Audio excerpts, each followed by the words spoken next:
What's the North Alabama is going to make sure they come in here and they got to be consistent. If they can handle them up front, it's going to be all about the offense and defensive line in this game tonight. North Alabama called tails and won the toss, so they deferred and will receive to start off the second half. DeMarco Williams, the redshirt senior at 5'11", is back in the end zone for the Hilltoppers. And bang, here we go. We are off on Saturday night, as that one will be a touchback. And the Hilltoppers offense will come out onto the field led by who else but Maverick McIver. He comes into a program that's famous for high-powered quarterbacks. You had Bailey Zappi in 2021, and then you also saw Austin Reed from 2022 and the 2023 season. You know what? You got a Zappy. We call him, he was the Zap Band. So I hope, MacGyver is going to try to set his own name and make his name for tonight. And the way they're starting off in double-doubles, they try to get the ball out pretty quick. The man in motion was Mack, and they'll give it off to the tailback Parrish, who goes over to the right side, maybe for 1 yard of a gain, and that'll bring up second down. Parrish, the freshman out of Valdosta, Georgia, ran for 928 rush yards and 21 touchdowns in his senior season. Yeah, great job on that defensive line there to hold him up, but see what they're going to do, and they got to be stout the entire game, North Alabama does. 2nd and 9, McIver to throw for his first time, out to the left side. Barry's got his first reception of the contest as he makes it across the 30-yard line, so that'll bring up 3rd and short. Really good hands by Barry. I mean, catching the ball with his hands and getting upfield. And when you put that in situations like 3rd and 1, it's manageable. If you can do that, you can be as consistent the entire game. This offense converted 58% of their third downs against Sam Houston last Saturday. McIver to throw for his second time. Saw some pressure, almost intercepted over the middle. He threw it over the top, and Fred Villi got a hand on it for North Alabama, and now our first man down here. And obviously a hot afternoon, evening here, so maybe some cramping, but that looks to be a little bit more than that. Yeah, really good defense by North Alabama. They knew exactly what's going on. You talked about it earlier, Jesse, about how who's playing. That's the advantage right there. They seemed like they knew exactly what was going to happen on that particular play. It was like a dump, like a short screen, but everybody from North Alabama was there the whole time. Now you got to hope that he's okay, but the North Alabama defense goes 3 and out, and our man is all right. Jabari Hill was down for a second, the senior out of Delray Beach, Florida. Played for North Alabama for the last couple of seasons. 12 games last year, 8 tackles. And now here comes the punting unit. So Cole Maynard, the Conference USA Special Teams Player of the Week. He averaged 50 yards per punt last week. And back to receive is Justin Pegues. And he'll wave for a fair catch, and he drops it! Western Kentucky might have a chance. And they do. They get it right back inside the 15-yard line. Huge play there, man, but that was all about that punt. That punt was incredible. He reminded me of old school Ray Guy. Remember the Oakland Raiders? What a punt. We scrambled and got that, but he took his eyes off just a little bit. But the key to that was that hang time was incredible. Dave Harrod out of Fort Lauderdale, Florida, was the one to fall on top of it. And like they always say, if you can't throw it, you might as well kick it for a first down. What a weapon, though. I mean, you got a punter like that. In this offense, on something like that, we call sudden change. Look for them to get to the end zone now. First time in the red zone, they give it off to Parrish, and that one was snuffed out way early. That tackle was made by Brian Dilworth, the junior out of Hollywood, Florida. Played at Kansas 2 years ago in 3 games. Only 2 tackles, though, so looking for them to call his name here a little bit more. Yeah, North Alabama, man, that's a great play they're making. They're very stout up front on this running game. They're shutting it down basically right now. So you're going to have to make some changes here. A loss of 4. It's 2nd down and 14 to go. McIver over to the left side. That pass is caught by Musa Berry. That is his 2nd catch of the contest last year. Had 10 receptions for 100 yards and a touchdown in 6 games. Also had a touchdown in the Boca Bowl game that they played in. Yeah, Musa Berry used his hands on that, made a really excellent play. But it's been very good. I mean, regardless of the turnover, North Alabama's playing pretty well right here. They've been pretty stout. McIver to throw again in this air raid offense. Pass cut just short of the goal line. That's his tight end, Noah Myers, getting involved early here. Noah Myers is on a drag route, one of those ends. You get in there and make that play. That's kind of on a West Coast kind of concept. West Coast concept. You have double ends on the top guys running inside, going 10 and in. And you know what? Underneath, the tight end was wide open because it puts so much pressure on your free safety.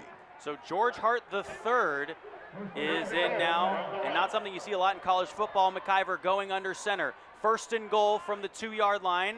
McIver will hand it off to Hart III, and he will fall into the end zone for the touchdown.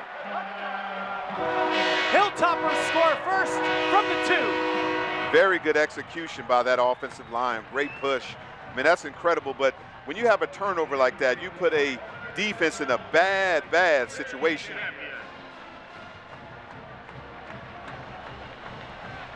Great, love that. That's just basic power. You can just give execution on the left-hand side. They just blew the whole side.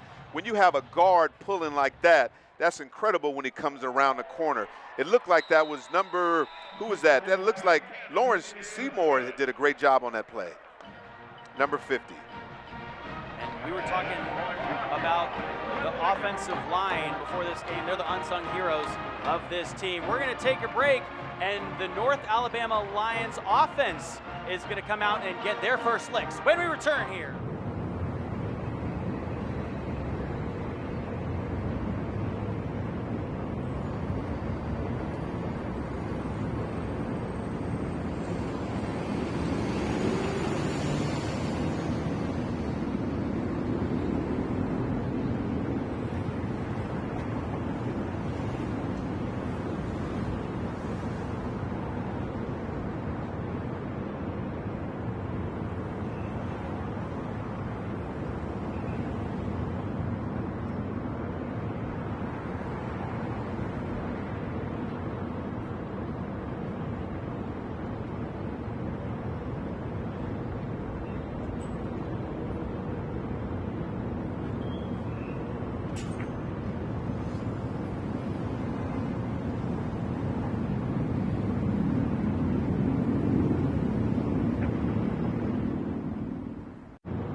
Scores on their opening drive in kind of an unconventional manner, Terry. They punt the ball about 70 yards, fall on top of it, and then walk it in from the 13. Man, that drive was all about the punter. When you're looking at football, Maynard put them in a great situation because North Alabama basically shut the offense down on the first drive.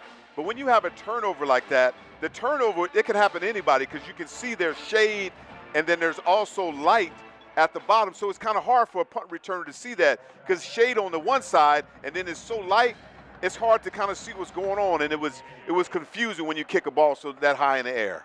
Cassidy kicking it off to Pegues, who has his second chance now to return something here in this ball game. Makes it over to the flat on the right side, up close to the 23-yard line, and that's where the offense led by Ari Patu will come out. So for how good the quarterbacks have been for Western Kentucky, North Alabama has had some issues with turnovers, specifically from the quarterback position. Last season, 23 of 26 turnovers came from the quarterback position. So let's see if they can clean that up a little bit here. Javian Allen is the tailback at the left hip of Patu, and he will get the first carry of the ball game for the Lions. Makes it up a gain of about 3 yards past the 25, second down. Yeah, I mean, really good run. I mean, got 3 yards, but a lot of it wasn't as much penetration. What they're going to do is kind of give you a razzle-dazzle. They do mix it up a little bit. Great offense. I mean, they move very fast, but they do a lot of shiftings, confuse the defense to make you think something and give you a little eye candy. You think one way and they're going another way. That one is blown up in the backfield.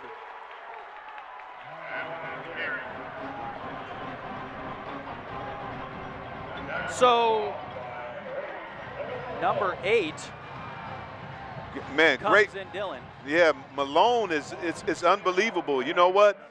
He came in there. He wasn't alone. Malone was alone on that tackle. What a solo tackle. Very aggressive, and I'm surprised he didn't fumble on that play. 3rd and 13 now. Patu's got to throw it. Checks it off to the near side, and now making a move past the 30 before falling just short of first down yardage is Juice Allen, the senior at 5'9". You know what? Great. You know what I like about him in space? Little wiggle, head vision. He can make things happen with his feet, and he got the first down on that. What a great play after being down deep, 3rd and that deep. What a great play. You want to put it in the hands of your weapons. Just a short screen pass. So they gave him the first down from the 33 now. Patu off to the near side, and his tight end, Caleb Heatherly, has his first reception. Heatherly, 5 receptions last year for only 9 yards, but did have a touchdown.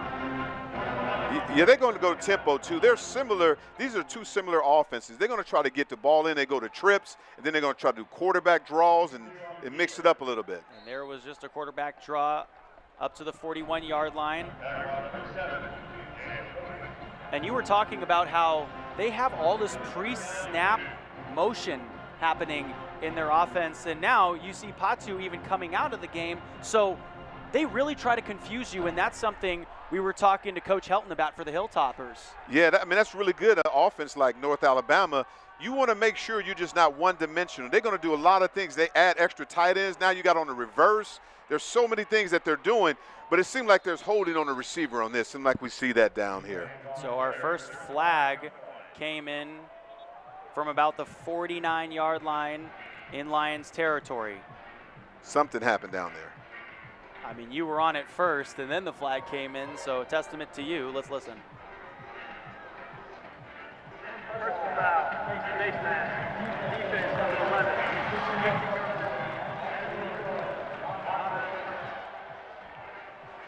So it was indeed a face mask on the near side there. And actually, the quarterback on that play was Destin Wade, who is the sophomore. Yeah, on that play, he's going on the outside, but I don't know if it happened late. It seemed like there was unintentional on that play, but if it has nothing to do with being unintentional. If it's a penalty, it's a penalty.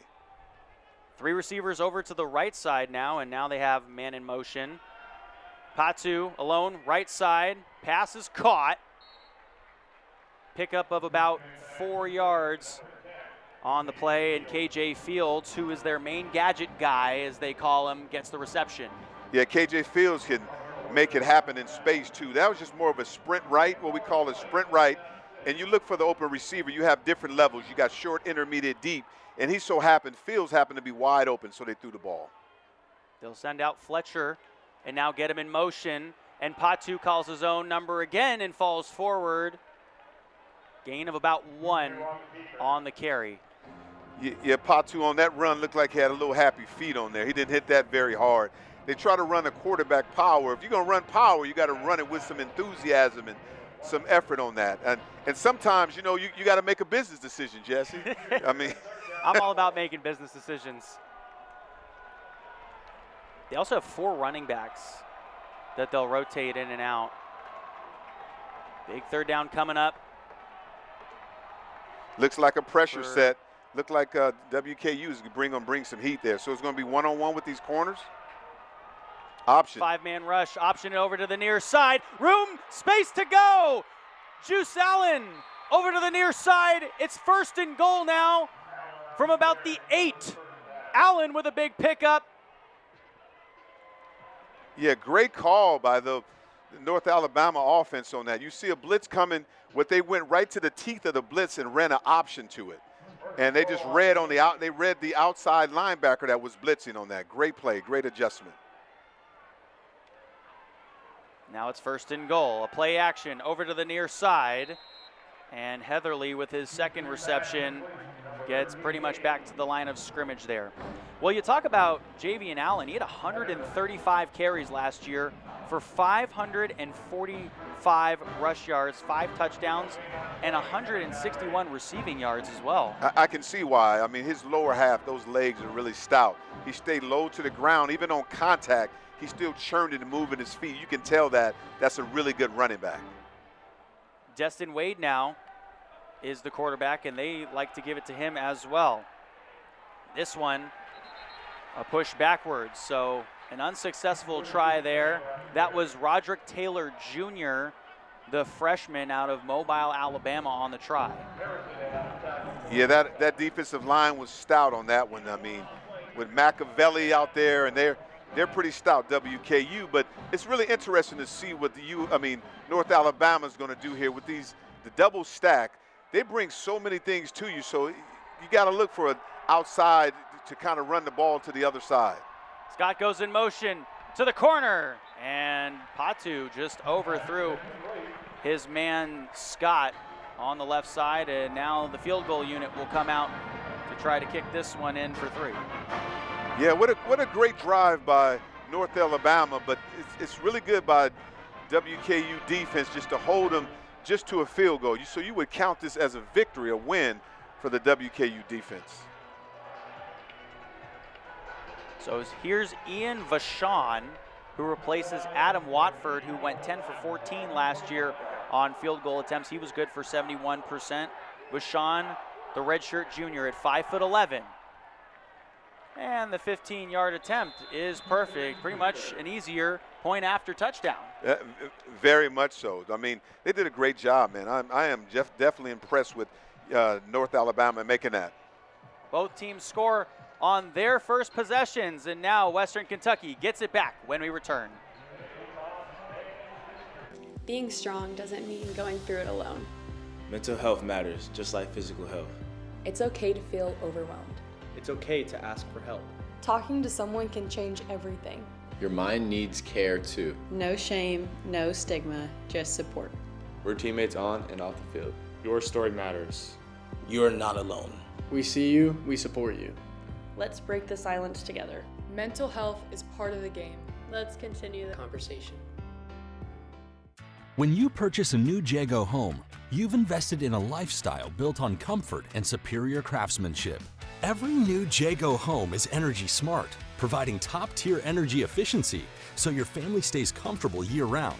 Our homes are also protected with a home buyer's warranty and undergoes a thorough inspection for safety, quality, and durability. Proud home builder of WKU Athletics. Discover your dream home at jagohomes.com.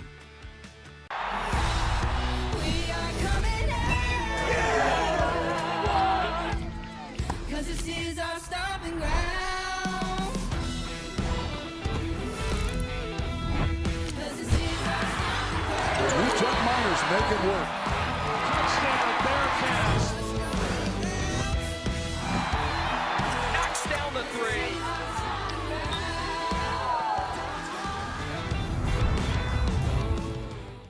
Whether you're traveling for work or leisure, Three Springs Hospitality is your home away from home.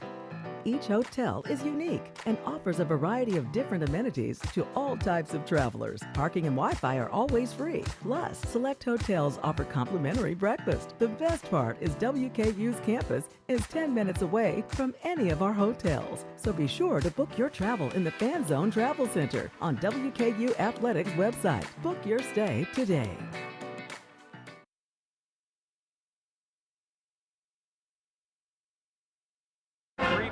But they trail by 4 with Western Kentucky's offense getting a chance to come back out onto the field. And something we were talking about in the break, Terry, was the personnel changes that North Alabama employs.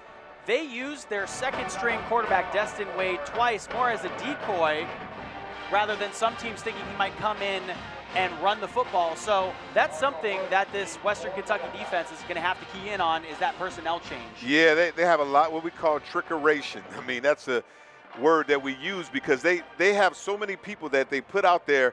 And then also, too, is amazing when we talked about it early, Jesse, how Tanaka Scott is not even, that's Tanaka Scott, but the last name on her jersey is number 2 Taylor. Yeah. So, there's something happened with the machine. But they're killing me. Everyone's probably watching that, thinking to themselves that I have no idea who that is. I'm sure it's Tanaka Scott. So this will be a second touchback now for Ian Vachon, who kicked that one away. And now the offense, led by Maverick McIver, will come back out.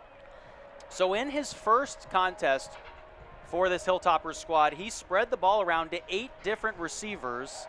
In this one, he's mainly been targeting Musa Berry and Noah Myers, the tight end. And you know what, you're right about that, but one of their receivers that had a killer game last week is Matthew Henry. I'm expecting him to get the ball soon. He hasn't touched the ball in 2 series. That's really, it's kind of different for him not to, but actually they're dubbing teaming him. I'm seeing that. I'm noticing they got 3 people to his side. McIver 3 for 4 on that first drive for 22 yards, and here he is throwing in this air raid offense again. And that one, outstretched arm by Berry, just a little bit too strong. Seatbelt gang led by Jamari Payne. Yeah, Jamari tried to bring the pain on that one. He was trying to go and hit him right there, but they're doing a good job defensively of double teaming Henry because he has such a great game last week. North Alabama said everybody else can beat you except him. Jabari Hill has also done a great job in coverage. Parrish knocked down in the backfield. That's his second run for a loss or no gain in this contest.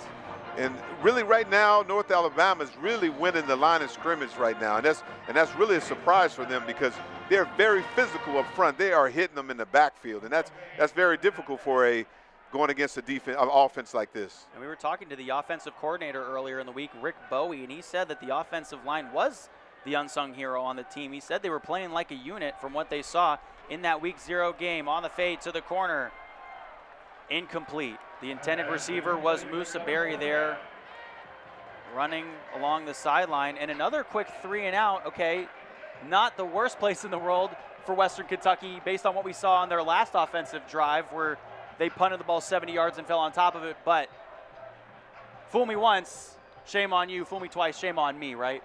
Exactly. So he's got to be prepared for it. But it's still light out there, and kind of he's kicking from the shade. So it'll be interesting to see what he does this time. He had a punt last week of 71 yards, and that one is going to fall to about the 20-yard line. Actually ended up being a pretty good punt from the 25 on the other side. Yeah, man, he's doing a great job with kicking that football and disguising it, keeping it in the air, then he kicked the line drive. Yeah, he's the Conference USA Special Teams Player of the Week last week in Week 0, and we'll take a break.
A 55-yard punt by Cole Maynard for the Hilltoppers will set up North Alabama from their own 20-yard line on the right hash. Hari Patu and the offense put 3 on the scoreboard in their first drive. Now with 5 minutes and 5 seconds left to go in the first period, they come on out for their second time up. Patu on their first drive, by the way, quietly 4 for 5 for 22 yards. I mean, they're doing a great job. Even the offensive line, I mean, they're really handling themselves right now. Being the underdog, they came out to play today. On the end around, here's KJ Fields, gets up past the 30-yard line, and that's good for a first down to move the chain. So it was 1st and 10. Now it'll be the same thing, just further up. Yeah, number 10, Fields. I mean, he was changing the field right there. Got speed on the outside corner. Blazer, he looked like a 100-yard sprinter on this, getting around the defensive end on that. Great speed and great vision to get upfield on that play. They've used that end around now a few times. Fields, 8 receptions for 121 yards last year. Patu to throw it, and his receiver, Scott, just lost it, but a flag comes in on the near side in Hilltopper territory. Yeah, mainly what happens is, as a corner, you got to make sure you look back. Because if you don't turn to the football, you can always get caught with pass interference on that play. And it was like Scott didn't even know where the ball was. And if you don't know where the ball is, I mean, you're going to run into the player. And that's the whole idea of receivers, to do that, to confuse the defensive backs. So that stops the clock, and the passer interference will be now taken from the 49-yard line. And the snap, Wade hands it off to the right side, and Juice Allen falling forward. A helmet came off, and now a man down around the 40-yard line. So it looked like a first down or close to it. It'll be second and about 3. And Kent Robinson, one of the starting defensive backs, is down right now. Nathlon's second team preseason selection, and that's not good if you're a Western Kentucky fan. Absolutely. You got to get him healthy, and you got to hope he can come back. But right now, North Alabama is just having their way on the line of scrimmage. They've been very physical, and it's tough out there, but I'm glad he's getting up. The main thing, football is a really tough sport, but you don't want guys to stay down there. And if they can able to get up and recover, that's the best thing. I'm glad he's able to get up. Interestingly enough, according to Pro Football Focus, this North Alabama offense ran more trick plays than any other team in college football the last 2 seasons, and we're clearly seeing it here. Also glad to see Robinson up and walking off the field with a little bit of help. Happy to see that he's at least okay to get over to the sideline. But this offense for North Alabama just throws so much trickery at you, it's hard to distinguish it from the defensive side. I mean, they're doing a great job with the skies and everything. They run power from different formations. They look like they're throwing the football, and they come to the running game. Like right now, they're set up in a situation to run the football, but they might trick you with that and try to get the ball deep on you. Patu to throw, down the middle of the field, pass cut, Pegues. Big first down pickup there. Into the red zone, Pegues out of Birmingham, Alabama, a preseason All-UAC selection. Yeah, see, I mean, they put so much pressure on the line of scrimmage. You're trying to stop the run. And he went right down the middle. Those 2 safeties had to split wide open. One thing I heard you talking about last week was how the opposing team was not able to throw down in the middle of the field against this Western Kentucky defense, and clearly they've done that a few times here. Patu tries to throw it on the out, and it looked like it got tipped there at the line of scrimmage.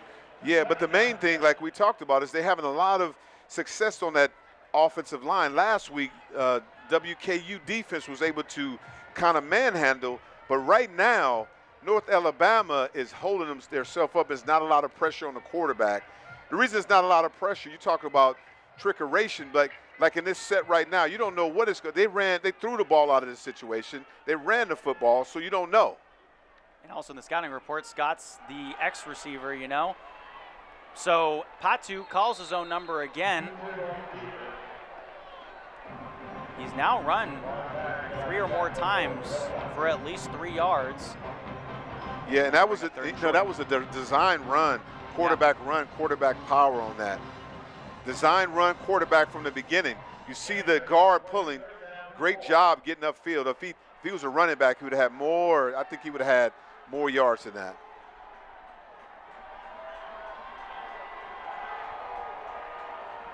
Big third down here. Patu looking left, throwing that direction. Pegues has the reception inside the 10, tries to make a move outside, and gets up close to the 5-yard line. It's 1st and goal for the Lions. Yeah, I mean, I like that North Alabama. Pegues had a nice release on that off the line of scrimmage, shake and bake to get upfield.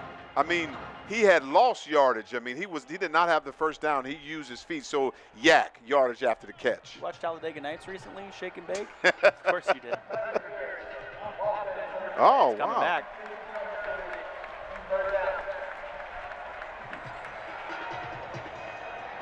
Yes. So that one's going to get walked back after the passer interference call. Yeah, that pass interference was basically like on a pick route. They kind of, they try to run an underneath scheme or something with all those receivers. That's the only thing North Alabama's been doing is when they're on the fringe, they do really well, then they hurt themselves with some type of penalty or a turnover. 2 receivers over to the left, 1 over to the right. Patu on the play action. He's going to throw down the middle of the field again into no man's land and almost intercepted. 2 Hilltoppers were there. Jalen Lewis had his hands on it, and I don't know what happened, but it's interesting. We were talking to defensive coordinator Coach Merritt earlier in the week, and he said that he's an uncanny ability to play the ball in the open part of the field. He's like a receiver playing defensive back, and he just missed that one. Yeah, he had the ball in his hands, but it was knocked out of his hands by one of the other defensive backs. I mean, he would have had that ball, and he was, I think it was Jarius Mack. And the 37-yard attempt is good. No, Jalen and Mary. 47, excuse me. Yeah, that was Jalen on that one. I mean, he kind of made contact with him, but he was right there. Jaden Lewis, man, had a great interception last week. Yeah. He was trying to make that again. Conference USA reigning Defensive Player of the Week, Jalen Lewis. So obviously a few more tries at it in this ball game, but came into this one with 3 tackles. That 1 interception last week, almost had one there, but counts as a pass breakup. Yes, and Pat too, though, I'm sitting on the sideline right here looking at the coaches. That was an error throw. You cannot throw the ball into double coverage right there. There was no receivers even close. There you had 3 defensive backs in that situation. So he's got to make better reads to put his team in a better situation. You drove all the way down the field. When you're right there on the fringe, you're right there in the red zone, you got points, but you left a lot on the table. 7 you did.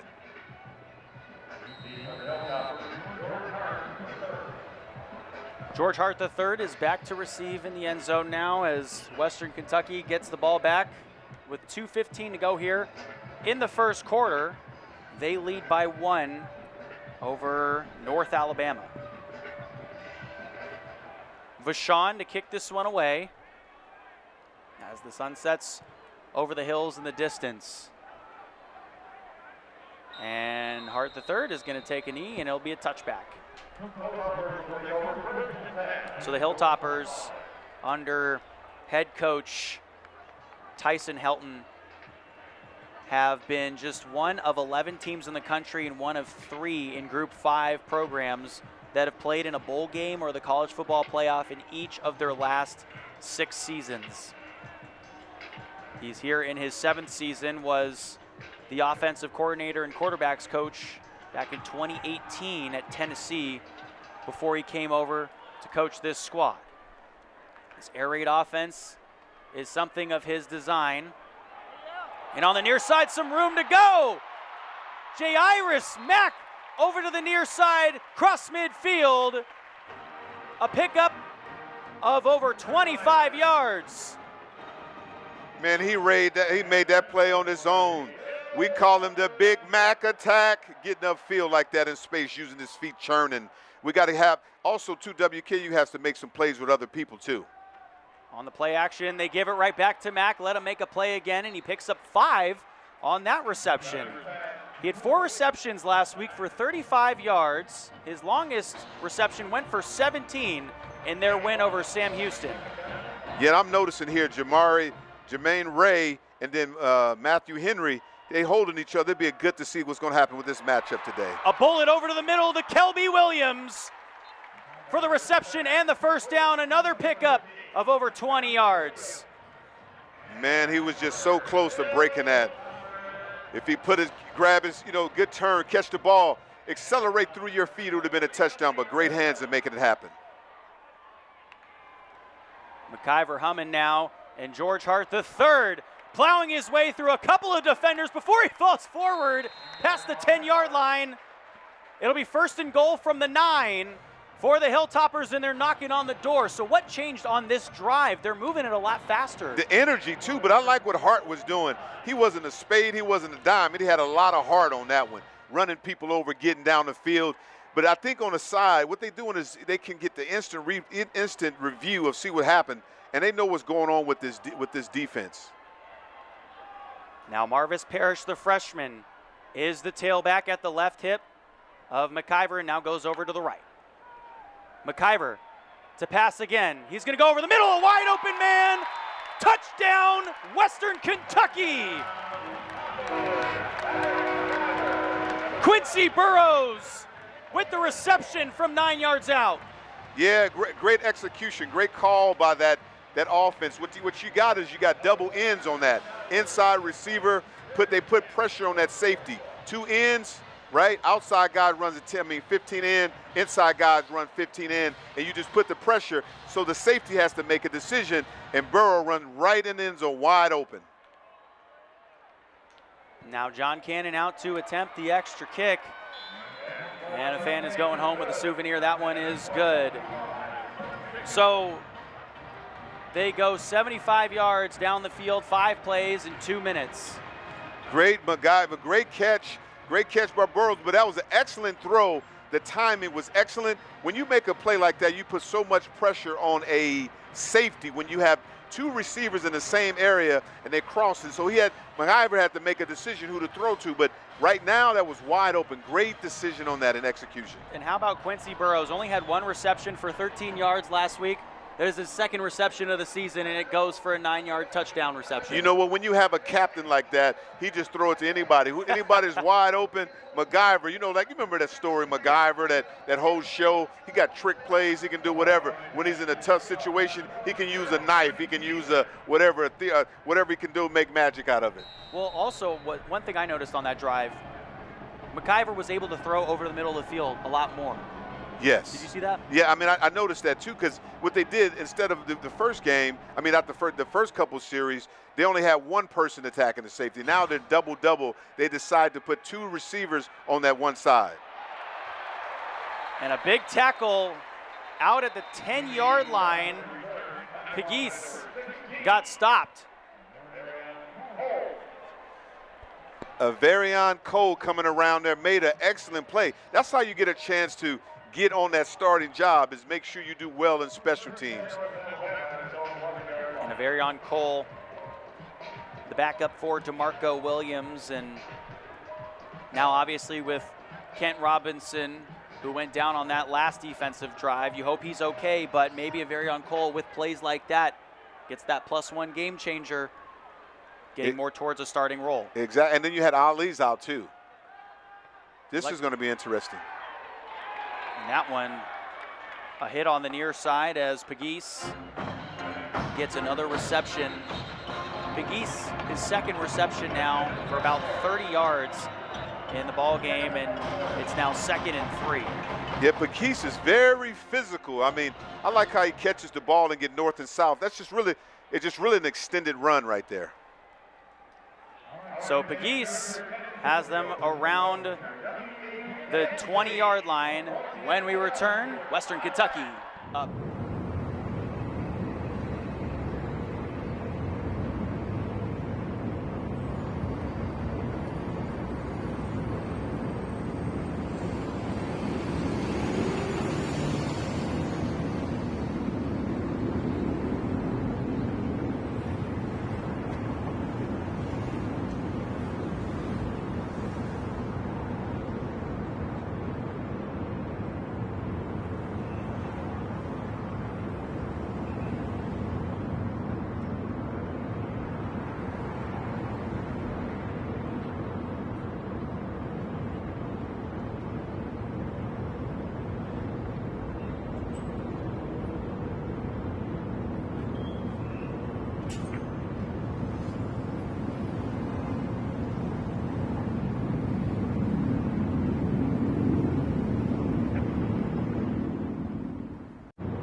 Back here in Bowling Green, Kentucky to start off the second quarter here between North Alabama visiting Western Kentucky. I don't know about you, Terry, but that first quarter went very quickly, and I think it's because of the pace that both of these offenses are playing at. Absolutely. If you blink, you'll miss something. But what's good about now, though, now it's all the shade is here. Now the sun is getting out. It's going to be an even playing field. It's going to be interesting to see if North Alabama can keep it up. If we can, for some reason, they got to get the juice out there, got to get the juice loose to help them make some plays.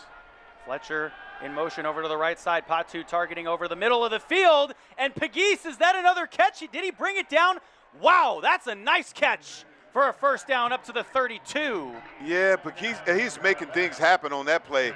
Running, catching, using his hands in tight coverage. I mean, he's a very good receiver out there and very physical in making things making things happen. He's been very physical, and he's continued to do that. 11 receptions for 44 yards last year, as that one will go for maybe a 1-yard gain, second down. So it's very interesting to see how North Alabama, they even putting out linebackers. I mean, this is crazy. Now you got offensive linemen spread in a receiver position. It's flanked out right. And you hope he declared as eligible. Patu through the middle of the pack over towards the flat. Getting close to the 40-yard line, still short of first down yardage. Has about 3 yards to go, and third down coming up. I mean, what's really interesting about this, Jesse, I've never seen this. When you have a tackle, you have both tackles spread wide out to right and left as wide receivers. And the trickery is what we were talking about earlier. And now Patu again bounces to the outside, now into the flat, first down and more as he slides up to about the 45-yard line. They're going to mark him at the 47 or 48 is what it looks like, but he's in Hilltoppers territory. Yeah, what a great offensive plan. I mean, he's looking at some things. Patu knew exactly what's going to happen. It made it look like pass and then got the ball and got upfield. Patu has 5 rushes for 30 yards. A flag comes in on Peguesa's reception on the far side. And usually it's holding from on the offense when the receiver looked like he just threw it. It was obvious.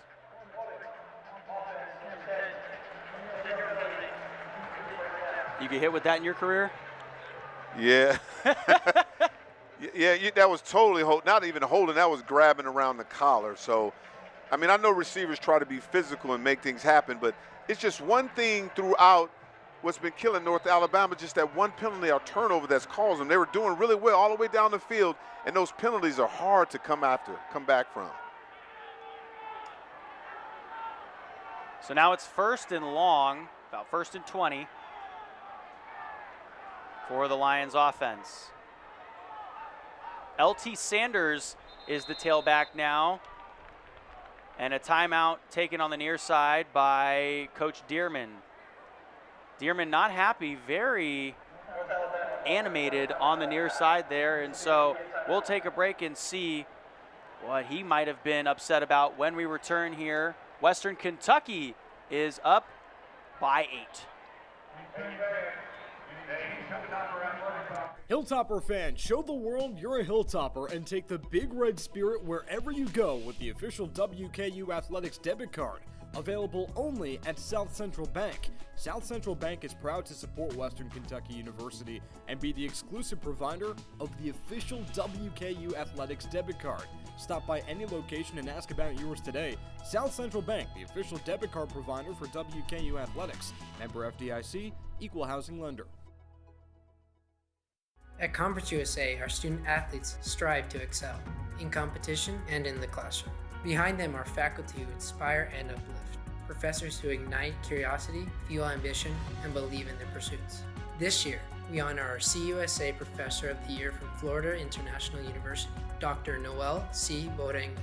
There are educators who prove there are no limits to what's possible when passion meets purpose. Because at CUSA, there are no limits on us. Houchins Insurance Group is an insurance broker that focuses specifically on commercial insurance, but we represent all areas of insurance. If you go down our hallway, you'll see all of our nameplates, and our job titles are listed as owner. And that is truly the foundation of our culture, and I think that's what our customers experience every day through our products and services.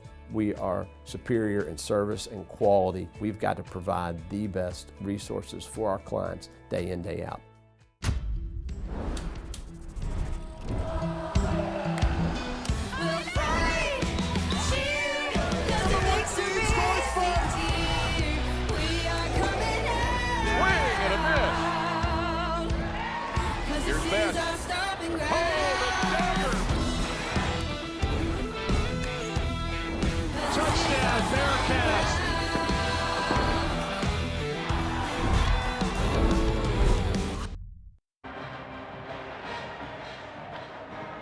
It's 1st and long here for the North Alabama Lions offense. And Terry obviously a little bit discombobulated on this drive, but they've been pretty good so far, and Patu has been good both throwing it and taking it on the ground. Yeah, Patu right now, I mean, North Alabama is leading the total yards. 147 yards right now, and they're making plays, and they're knowing exactly what they're doing by seeing this defense. So now the offense is going to go into a bunch on the far side hash, and they went hard count. Patu to throw it on the outside. Did he get a foot in bounds? Tanaka Scott. No, he missed it. No, he did not. Okay. He wasn't able to catch it, though. So, yes, Scott. Scott should, you got to catch that ball, though. You're a tall receiver. You got to make that play for your quarterback. I know it's tall, but they don't call wide receivers wide. They call them wide retrievers because you got that dog. You got to bring the bone back. Absolutely. That ball was thrown a little bit high as well. So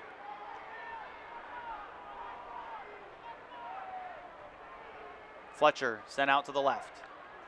That pre-snap motion, they give it to Fletcher, comes around towards the near side, and picks up about 3 or 4 on the carry. Still third and very long to go.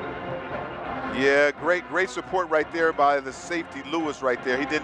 He was the contained defender, and he made sure he did a great job to come up. You see what happens with that penalty, 3rd and 18, you put yourself in a bad situation. Patu was in a tough situation. This is when you happen turnovers most of the time, but they could put, like they did before with Taylor, they might put themselves in a screen of WK's looking for that. They've got to get it, and they don't. That one, a big smackdown in the backfield. Harper Holloman, who's really stepped up with his play this season, gets the backfield and gets the sack, his first of the season. Yes, very physical right there. He just shot through the B gap. That's right there between the B gap is going to put you between that tackle, right, and the guard. And he made sure he got there very quick. They got to see that much better. But that penalty caused all the problems, Jesse. Adam Watford kicking this one. Jairus Mack by himself, and he's going to take it from inside the 15, comes over to the near side, breaks one tackle, and out of bounds around the 24. Really slippery feet on that one. I mean, he can move. And a flag comes in late after the play.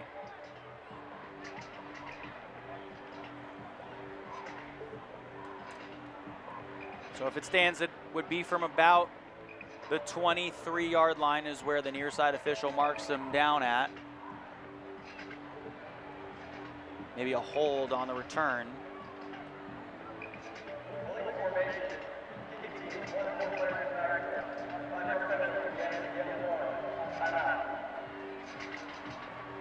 So an illegal formation, so a few extra yards added on to the end of that return. And with 11:15 to go, we'll take a break here in the second quarter.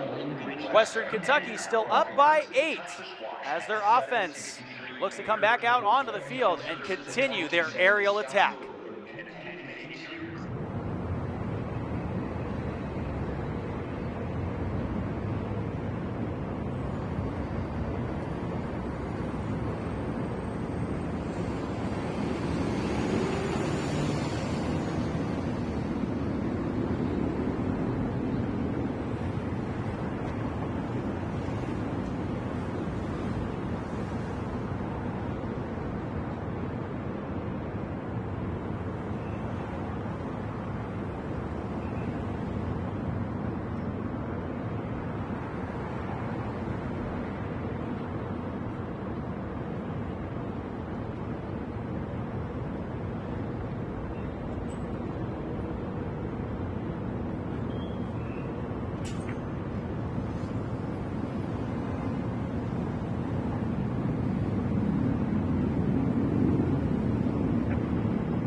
The reigning Conference USA Offensive Player of the Week in Maverick McIver comes back out onto the field to lead this offense. 6 for 9 so far for 61 yards and a touchdown for the quarterback, who is a 2025 Maxwell Award watch list recipient, an Athlon First Team USA quarterback recipient.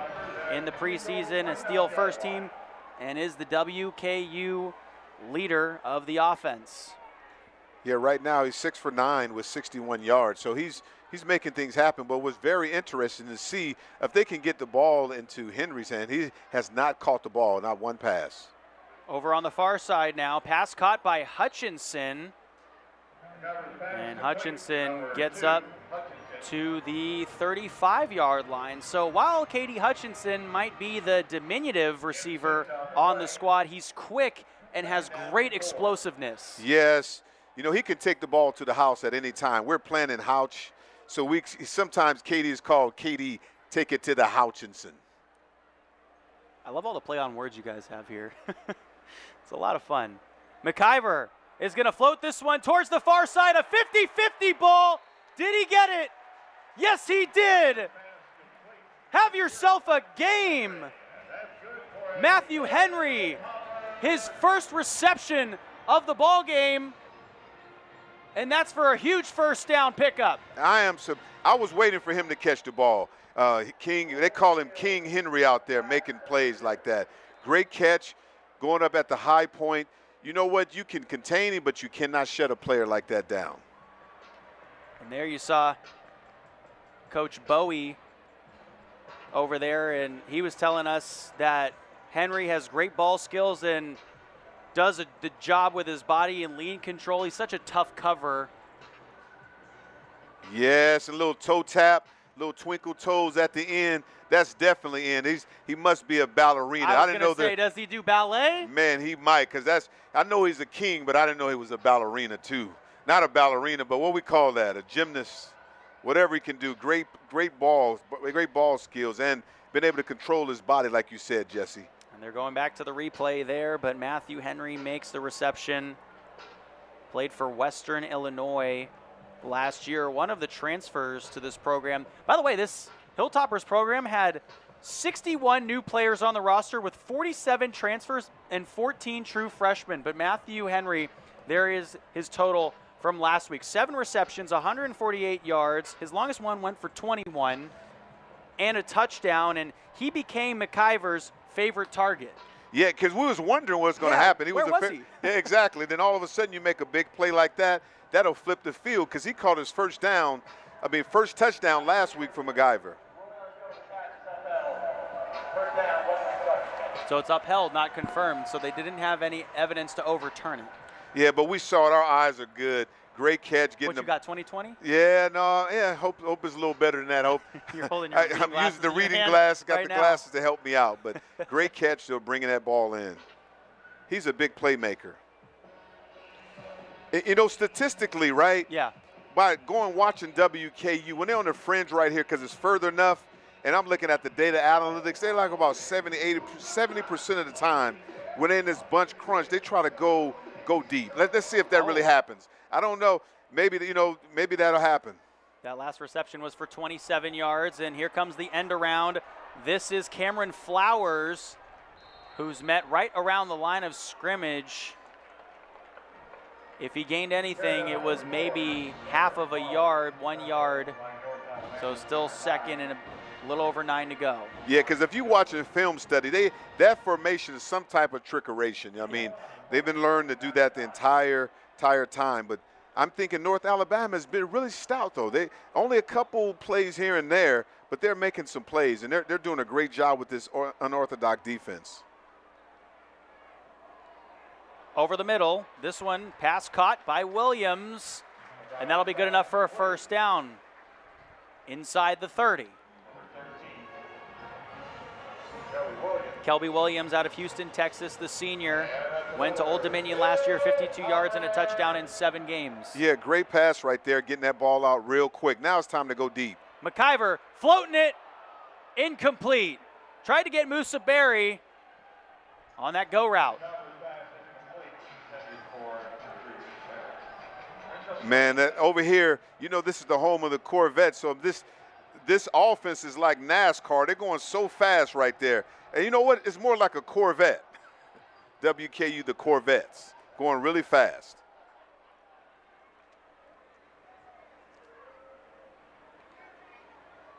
McIver does it himself.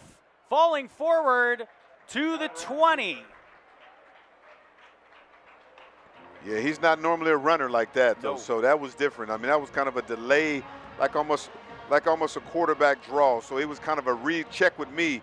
Great job. If he just stayed north and south, you don't need to cut, buddy. Just stay north and south. You would have gained another 5 yards. Well, 4 total touchdowns last week for McIver. Correct me if I'm wrong. I think I saw he ran for a touchdown last week. Yes, he did. I mean, it was great by that offensive line. It kind of pushed him in there. He also threw the ball 51 times last week against Sam Houston. Completed 33 of them for 401 yards. This one over towards the far side, incomplete. Trying to figure out who might have been his intended receiver there. Matthew Henry was at the bottom of that route, and then you had Hutchinson somewhere up near the top with Barry. Yeah, that was the kind of, seemed like that was a little mix up there right there. So it's more of a bunch crunch and see, but if going for it right now and then see what's going to happen. 4th down, and they're going for it the first time that they've gone for it on 4th down in this ball game. McIver to throw it over the middle, caught. Jairus Mack finds the end zone.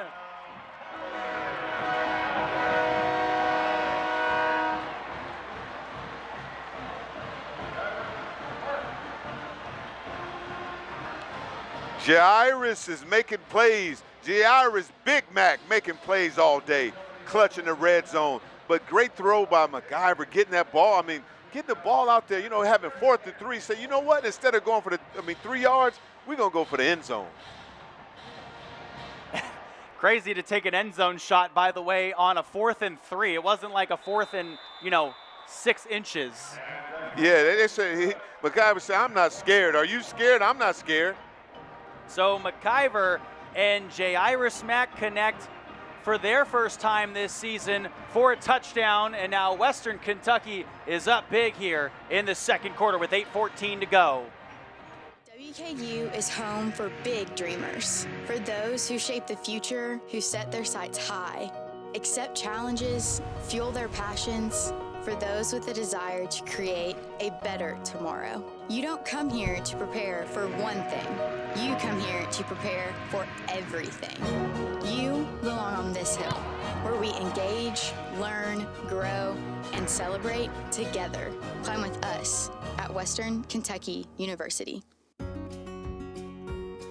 Thank you, teachers. Thank you, teachers. Thank you, Coach Prater, for always supporting me. Thank you, Chestnut Ridge Middle School, for always teaching me to stay curious. Thank you, Mrs. Love out of Trent Test Academy. Thank you, Miss Cross, for everything, letting me be myself. Thank you, Miss Young, for all the life lessons you gave me. Thank you, Mrs. Hurdlove. Thank you, Sean Witten, for everything you've done for me. Thank you, teachers. You're appreciated. Every day. Every day. Every day. Every day is game day for teachers.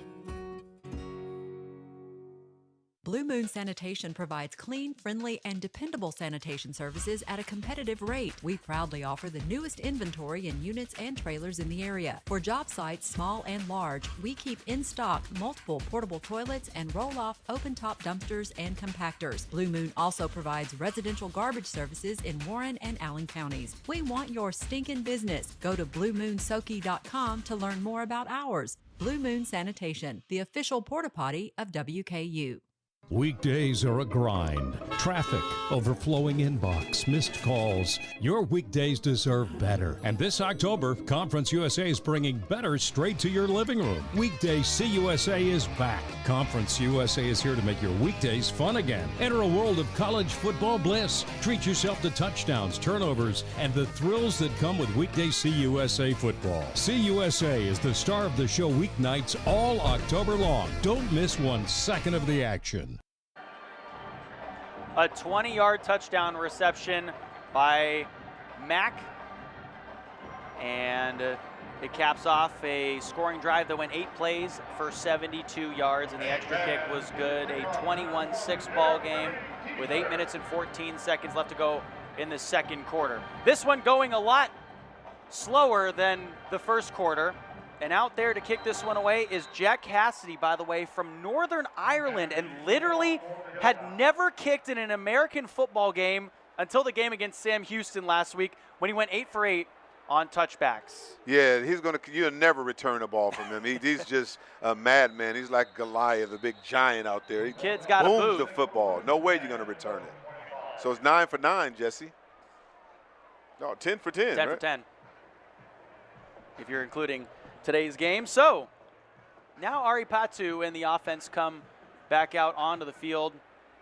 And they've had these long drives, but they haven't been able to find the end zone yet. Just 2 field goals for North Alabama, who only have 6 points in the ball game. Yes, they're doing really well, but if you check it out the entire time, it's just that one big mistake that's causing them a penalty or something, or some type of turnover that's making plays. Destin Wade, the second-string quarterback, over the middle of the field, broken up. Jalen Lewis got his hands on it again, as the intended receiver was Tanaka Scott. Yeah, Jalen Lewis is really reading the patterns very well. He turned around as a safety and read that ball very well. But you know what? He didn't jump correctly, but it didn't touch the ball at all. But great effect, though. He flipped his hips, was almost there. You know, he's a ball hawk, meaning he's around that football all the time. How is one supposed to jump in that situation? Athlete. Trick play. They go direct snap to the tailback as he's wrapped up and brought down around the line of scrimmage, maybe for a loss. Helmets come off. A flag comes in on the near side 35-yard line. And I like that by Ryan Sofilo. That was excellent on that play coming up. That defense on that defensive line making plays. He shedded a couple blocks and made things happen. So he's coming off the corner. Excellent. Kept his feet moving, making plays. Hope he didn't grab his face mask there.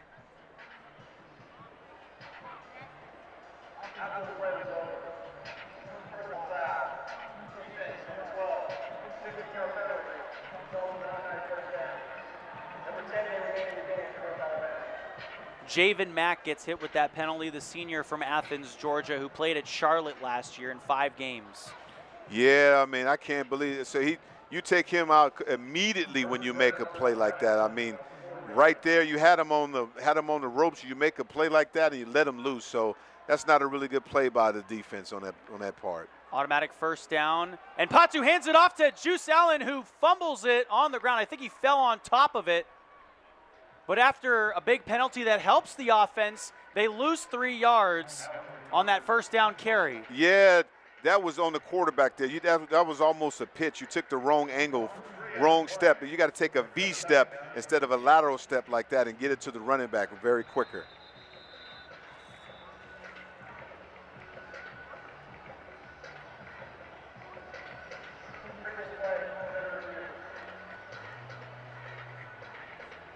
So they're going to take a look at the previous play. They were looking to see if actually Patu shoveled it forward, in which case that would have been a pass. Okay, yeah, they're trying to make the difference with that. But because if he hands it off to the side, it's a lateral. If he goes forward, it's a pass. What'd you see? It's kind of hard, very fast, hard to tell on that. Because he cut almost a shuffle, though. It looked like he was running in front of him on that. If you put it, but really try to put it in the pocket. I don't think he threw it. I don't think he threw that on purpose. He was trying to extend and get it to the pocket on that. So I don't think that was more of a handoff, and he just did not extend the football into the running back Juice's hands. And if you look at where Patu was handing it off from, he was at the 40, and yes. It looked like Juice Allen was at the 39, in which case it would have been backwards. Exactly. The quarterback has to extend and reach to get that.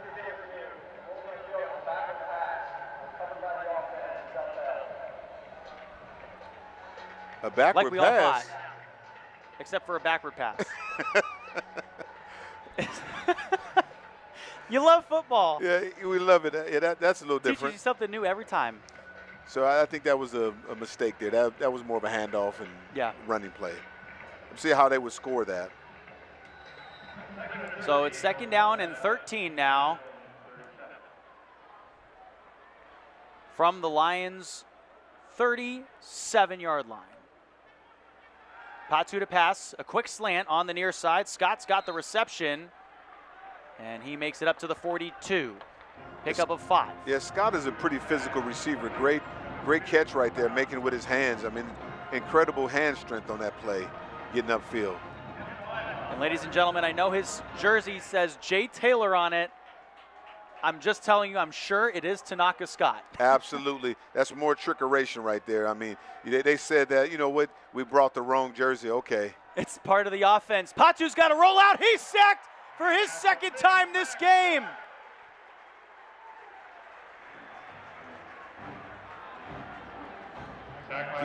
Great swim move by, looked like Dominic Oliver on that play. Great hands. I mean, he got around there so fast, and he's making plays like that. If you have that kind of athleticism, you can make things happen on that. He didn't even get a chance to blink on there. There was a couple of guys. Holloman was back there too. And it was one of those situations where Oliver looks at Holloman and says, you want it? I got it. You want it? I got it. All right, I got him. Yes. We call that a TE stunt. Tackle in on that. They kind of did a switch on that play. So here comes the punt. Jairus Mack will let this one bounce inside of the Hilltoppers' 25-yard line. And the offense for Western Kentucky will take it about the 22.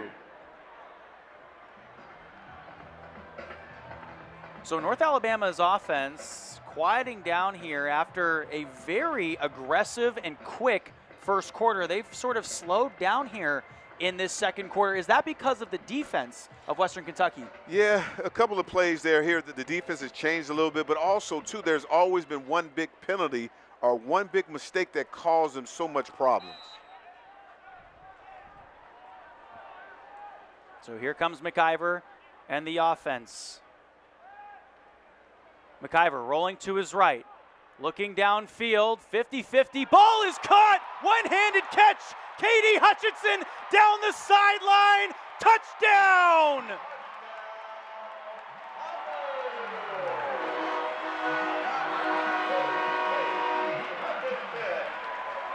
A 78-yard touchdown reception for the junior out of Valley, Alabama. One-hand catch, oh my goodness.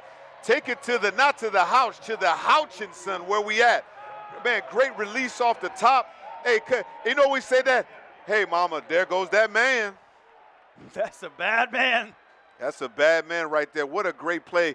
Electric. When you have an explosive play like that, you cannot stop people on an offense like that. And John Cannon puts it through the uprights.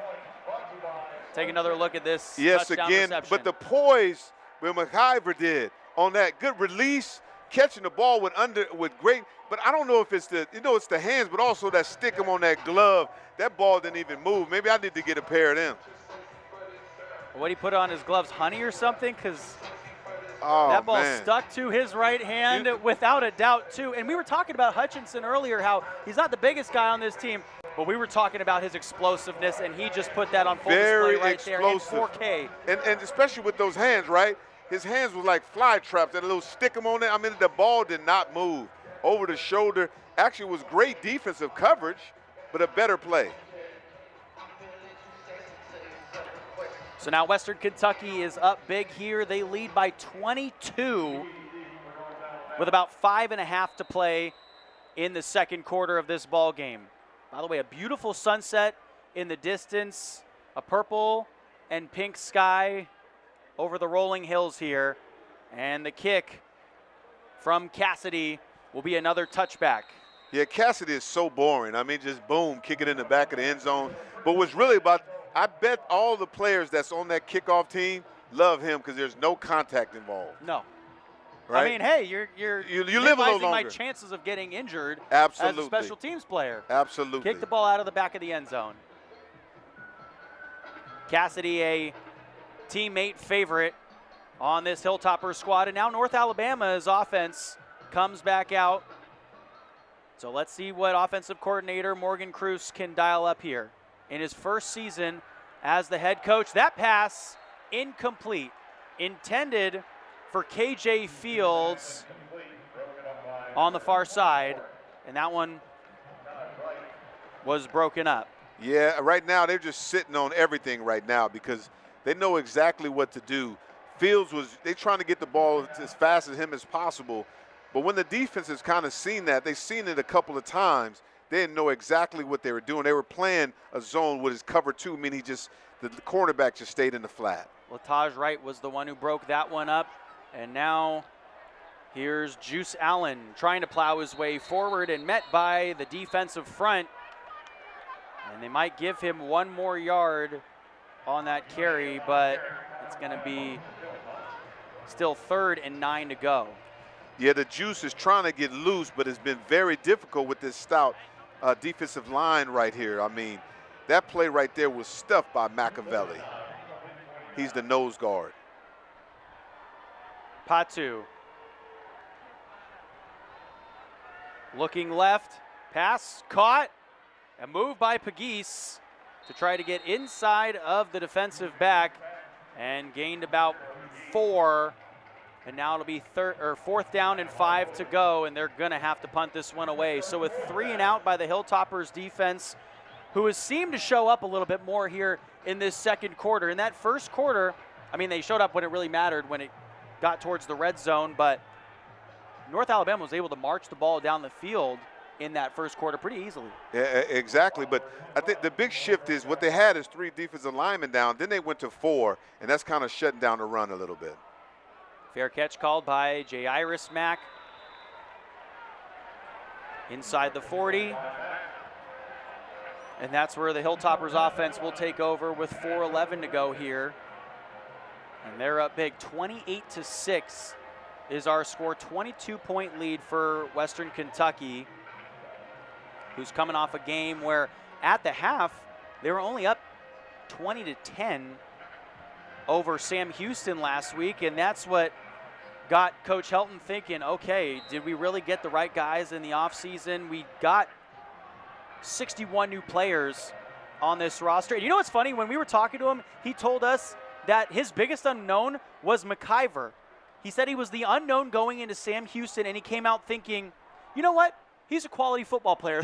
That's what he said on our call. Absolutely. Like, he's a little bit more than a quality football player, Coach, as he passes over to Marvin Parrish, who's got the first down and then some up to midfield. Yeah, between him and also Parrish last week was incredible. A freshman to play like that, it's going to be very hard to keep a kid like that when making these kind of plays. You get him in space, he has a great feet and vision to get upfield. Paris picks up 14 on that carry, and now here's another one for a first down. On the near side, he's still in bounds, now inside the 30 before he's tackled out of bounds at the 28. Parrish now marching his way down the field at will. You know what's incredible about this kid? He runs his feet on contact. A freshman like that, every time he gets touched, he's still trying to get upfield. And that was a pickup of 22. Now McIver over to the right side, passes that direction, passes bobbled and then caught by Cameron Flowers, and a flag comes in on the near side. Yeah, it might, you know, with stuff like that, when it happened, when he's sprinting out, it's probably offensive lineman downfield usually, because it seemed like they were getting down the field pretty early. So sort of threw it behind Flowers there on the pass. And it makes it tough for an offensive lineman like that. I mean, to hold their block. It's usually ineligible. So Melvin Collins Jr. did not declare, as he was ineligible going down the field. Yeah, I mean, but that's tough, though. That's really tough for those guys to hold a block and try to get upfield, because they're trying to be aggressive on that play. So that was really more, I mean, I don't know if you would call that. McIver is trying to sprint out. They're trying to protect him, and they didn't know he was going to throw the football the last minute like that. George Hart III is the tailback here as he goes off to the right. A bullet over to the middle. That pass is caught by Flowers again, and a first down in the red zone up to the 12 in Lions territory. Yeah, use his hands, and when you're making plays like that, he said, McIver, give me my flowers tonight. Don't wait too long. Give me the rock. And he's making plays. Got north and south very quick. Now, right now, North Alabama is dragging. And, I mean, it's hard for them to get lined up. Right now, they're going NASCAR. They're going Corvette. So we got to be careful of them getting that ball out with some type of trick play. On the trick play, over to the near side. The dive for the end zone. K.D. Hutchinson in there for his second touchdown of the game.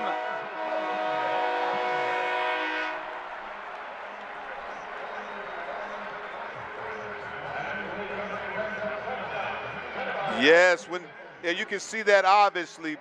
When you got that stacked receiver like that, they was trying to hide Hutchinson. That's 2 for him. He took 2 to the houch.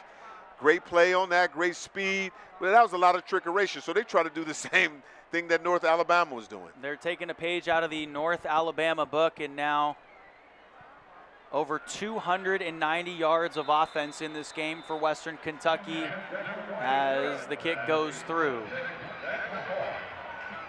Yeah, good play right there. That was a great setup on that. Getting to the end zone. He used to, KD also was a punt returner, kickoff return, and punt specialist. So in space, like you said that early, Jesse, that he's known for getting plays and making things happen in the middle. K.D. Hutchinson had 4 receptions for 34 yards last week and a touchdown. He's up to 3 touchdowns now on the season. 383 yards last year, 3 touchdowns for the junior. And he's a huge part of this offense, and that slot position, they have 3 guys that they can rotate in there at whim. K.D. Hutchinson, Cameron Flowers made a couple of catches on that drive. We haven't seen Marvin Sims yet, the junior, but he's a good depth piece at wide receiver in the slot position as well. Yeah, you're right. Don't hold your breath, because I would expect him to be out there too. But also, too, they got more receivers. Like Henry caught a lot of balls last week. And you watching the video, and now you got to look at what's going to happen today. So it confuses any defense. And we also didn't see that Musa Berry really hasn't caught the ball too much in this one either. 2 receptions for 10 yards after having 6 for 90 in their contest against Sam Houston. And if you notice this too, it seemed like the Hilltopper defense, I mean, they're catching their breath, like they just wholesale a lot of people. There's all new players out there right now. The Hilltoppers on top right now, 35-6, 29-point lead. Now over to the near side is Juice Allen. Yeah, this is the series right here. You got to make something happen. 35-6. You can't go into the half without making something happen on this drive, because it would be difficult to even come back this entire game. North Alabama's got some pretty heavy hitters in the earlier part of their schedule before they go into United Athletic Conference schedule. Had a 7th place finish last year in the UAC conference, 3-5 in the conference, 3-9 overall last year, and that pass is wide of Heatherly, the tight end. So they play Western Kentucky here, and then they have Illinois State, who, I mean, that's a solid hitting squad as well, and Abilene Christian, and those are pretty much their next 3 out of 4 matchups. So we'll see what they can do when we return here. You're watching college football on ESPN Networks.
So there's Coach Helton, who's in his 7th year at the helm. In 2018 came over from Tennessee and then has led this Hilltopper squad to nothing but success. They were 8-6 overall last season, 6-2 in Conference USA, and reached their 6th bowl game in 7 seasons. So if there's a successful coach in the business, that's the man right there. Yeah, Coach Helton was telling the defensive coaches, man, we want the ball back. Offense needs to score again. We don't have enough points on the board. Patu feeling the pressure, now steps up into the pocket and trips and falls just after he crosses the 25-yard line. So that'll be a loss of about 3 on that quarterback carry. Yeah, Patu is moving, but what I like, who's having a game crawling like he's in the Army or the Navy. He's a Navy SEAL making plays, Dominic Oliver. Shoestring tackle. Man, I just like his effort tonight. He is moving on the ground, grabbing the feet, anything he can do to make that happen. Because if he doesn't do that, Patu has green grass. So Patu actually comes from a football family. His father, Saul, played football at Oregon before playing in the NFL and the Arena Football League. And I don't know if you know about Patu, but he actually played at Stanford, and then he transferred over here to North Alabama. And his brother, Oren, played 4 seasons of football at Cal before transferring to Arizona. So I don't know if you know anything about that Cal-Stanford rivalry. I mean, you're a Bay Area boy like me, so you probably do. It must have been an interesting household on Thanksgivings, one going to Cal, one going to Stanford. Absolutely. Look at this fake. They're going to throw a fake? That one over to the far side, incomplete. Wow. Wow. You know what? They wasn't fooled at all. You know, we both from the Bay Area, California. We recognize a lot of things that we didn't understand that when on that fake right there. In this situation, you're going to put yourself in such a tight spot. And you're talking about that long to go to make that. Now you put them in easy situation. They score here. WKU score here. It makes it very tough. And usually you like to, if you're on the fringe right here on the 25 with this amount of seconds, 1 minute and 47 seconds, you got to try to go to the end zone pretty quick because this is a full play. You can have your entire playbook to make a play on this one. McIver rolling to his right, pass is caught. That is his tight end again, Noah Myers. And he only picks up 1 on the reception, 2nd and 9. Yeah, they have Myers out here, man. They don't have Myers on the West Coast, but Myers was right there. He was open for a minute. 123 yards and a touchdown in 8 games with 5 starts for the tight end. McIver pump fakes now over the middle, and he's got Myers again for his 2nd time. Myers grew up just down the road in Louisville, Kentucky. Yeah, Myers is getting his touches in now. I mean, McIver is making sure he get the ball distributed to different players right now. He's doing a great job of getting that done. Myers last week, 1 reception for 3 yards. We take a look at the replay there. Yeah, this is a West Coast offense. That's what we call that Y stick. Everybody else is running deep routes, and the tight end is called Y stick. He turns 6 yards and just stop, look for the football. Talk about McIver's processing here, because you saw him pump fake over to the right side there, but it seems like he's getting through his progressions pretty quickly, and if he has an open man, he can hit him. I mean, he has a lot of experience. I mean, 25 years old, been in football for a long period of time. What a great read. What you do is you look deep, right, intermediate, and short. So your eyes go deep to look if you get the big play, then intermediate, and then what he tried to do is get back to this, what we call the dump route. He looked immediately. Great catch. I think he caught the ball with his hands. I don't think it hit the ground on that. I mean, his body's outreached, but then he automatically, once he catches the football, actually brings it towards his chest and ducks his left shoulder under the football to secure it. It's to see if he made a football catch, but great review by the crew here, getting that on film. That's a great job right there they did on that one. Our broadcast crew doing a great job here for ESPN in Bowling Green, Kentucky. As the moon is up, it's a half moon tonight, and the ruling on the field was that the pass was completed to Noah Myers. It was very interesting, Jesse. I wonder if the camera people have 20/20 vision. That was pretty good. So each call was upheld that they've gone to review tonight. Okay, I mean, they were on top of it. We got to give kudos to the camera people up there, camera folks making that, been able to see that and corralling that. So that was really good to see, because it's difficult to see a ball that's in a position like that. And our head referee, Douglas Mercer, making that call there, leading our officials tonight.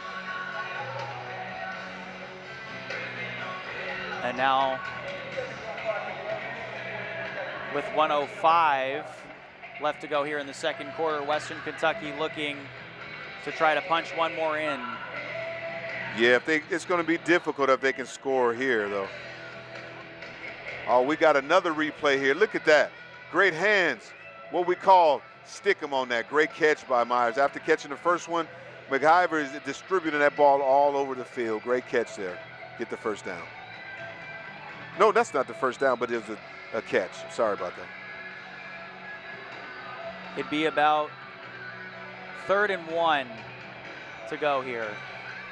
And that gives you, I mean, Jesse, that gives you a lot of option 3rd and 1, because you know you're going to go for it on 4th and 1. McIver has hit 9 different receivers now in this ball game after hitting 8 last week. Myers with the most receptions with 3, and that one over to the far side. Make that his 4th reception of the game, and that's a first down. Yeah, I mean, he's doing a great job with isolating the Y. We call tight end the Y. He did a Y stick. That was a Y choice. If the linebacker is outside of him, he go inside. If the linebacker is inside, he go outside. So the linebacker was inside, he went outside on that. George Hart blown up on the far side, maybe gained 1 yard or so. It'll be 2nd down and 9 to go still. Great reaction there by the defensive back on that. He got up there very quick and making plays. Very, very canny play. Number 18 there. 18's Seth Hampton.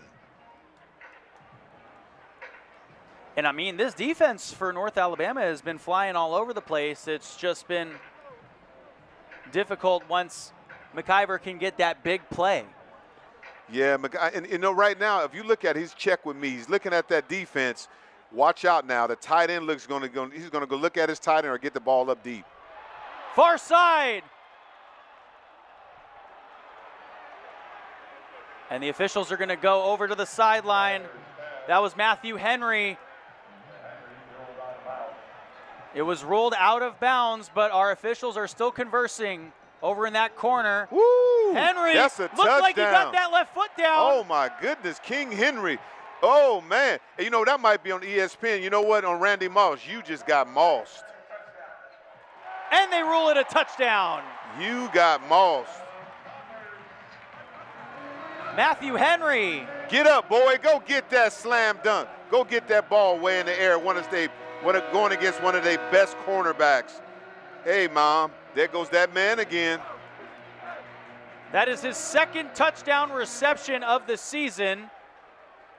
And that one comes from 14 yards out. Hail King Henry. Except this one's not a running back. Yeah.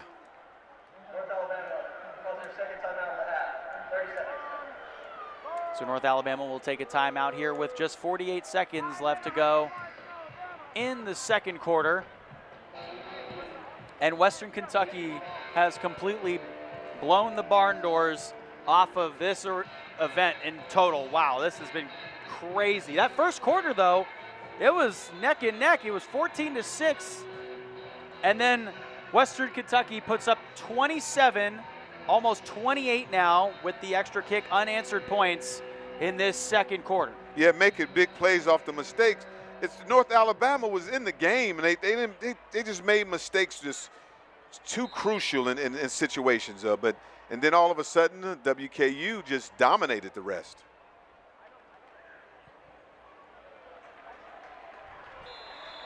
"28 unanswered points here in the second quarter. Western Kentucky now at 339 total yards. North Alabama at 134 right now. And the interesting thing about North Alabama is they have played Maverick McIver in the past. They knocked him off last year when he was at Abilene Christian, who they actually play in 4 weeks. He's at Abilene Christian last year, who was the number 10 ranked FCS team in the country in 2024. And that was North Alabama's first ranked win in school history. First ranked FCS win in school history. And guess who the quarterback of that Abilene Christian team was? McIver. Maverick McIver. Yeah, but the only thing is, though, he didn't have them weapons there. I mean, these receivers and this offensive line either.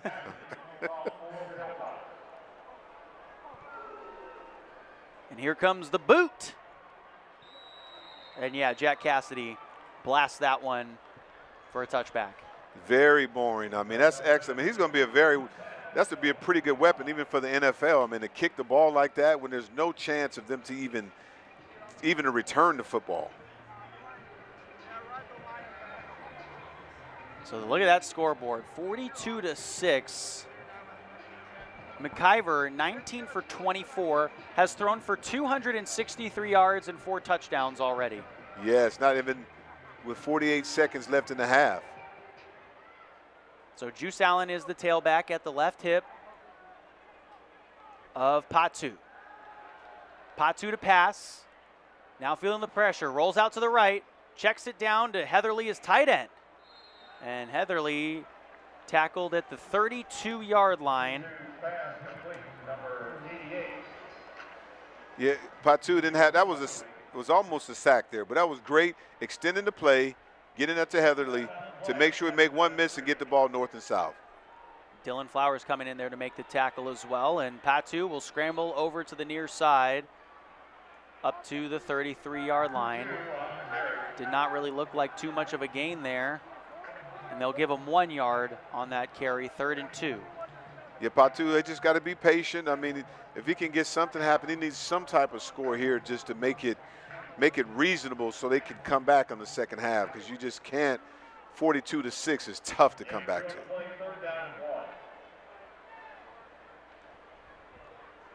Play action. Patu rolling to his right again, and Juice Allen drops the pass. I mean, might have heard the footsteps there coming from Dave Harrod. Yeah. Harrod, who fell on that punt.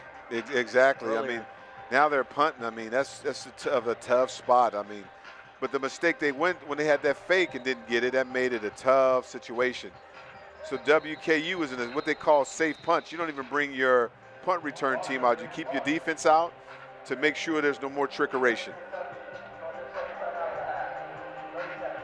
So Western Kentucky will take another timeout. That's their second of the half. It'll be 4th and 1 and a punt coming to Jairus Mack. And look at Coach Helton. I mean, he's telling he's still trying to score for 15 seconds. Yeah. He just wants the football back. No matter what, pacing on the sideline, never satisfied. But that's a sign of a good coach, though. I mean, you probably want to be coached by a guy like that, right? Absolutely. I mean, and what I like about what the team is doing is they're allowing a lot of people to play, to get in there. Coach Helton's all gas, no brakes. And he's an offensive head coach, but he told us earlier in the week that he thinks defense leads the way, and so far the defense has held up and has only allowed 6 points. Jairus Mack allowing this one to bounce all the way back and into the end zone for a touchback. Yeah, that was a booming punt there. That was a really good punt there. Just was too far. 6 seconds on the clock now as the offense can get one play. They could take a knee since North Alabama is out of timeouts, or do you think something else will happen? Shot downfield? Yeah, man, I don't know. Go route? You know what? Because you know what? You know how you get in those don't be fooled. Yeah. Coach Helton got some tricks in his bag too. Now you look like you're gonna take a knee. You know, you take a fake knee. I think who did that? Penn State. Somebody did that before. But you do like you're taking a knee and then you go to take the ball deep, through a ball deep. It seems like they're going to take a knee here. Well, McIver goes under center, so that's a telltale sign. And a first half to remember if you're a Western Kentucky Hilltoppers fan, and a first half to forget if you're a South or a North Alabama Lions fan. 42-6. Western Kentucky scores 28 unanswered in the second frame and lead big as we go into the half.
It's 42-6 at the half, and Western Kentucky is up big on the North Alabama Lions. We'll talk about some of the stats here, Terry. Maverick McIver with a 238.4 quarterback rating in that first half, 20 for 25, 275 yards, 5 touchdown passes. It's hard to get better than that, right? I mean, you can't get better than that in the first half. I mean, with 275 yards, I mean, total offense 338 yards. But the big plays explosiveness has been the big thing. I mean, they are making plays down the field, and he's giving his guys opportunity to make plays.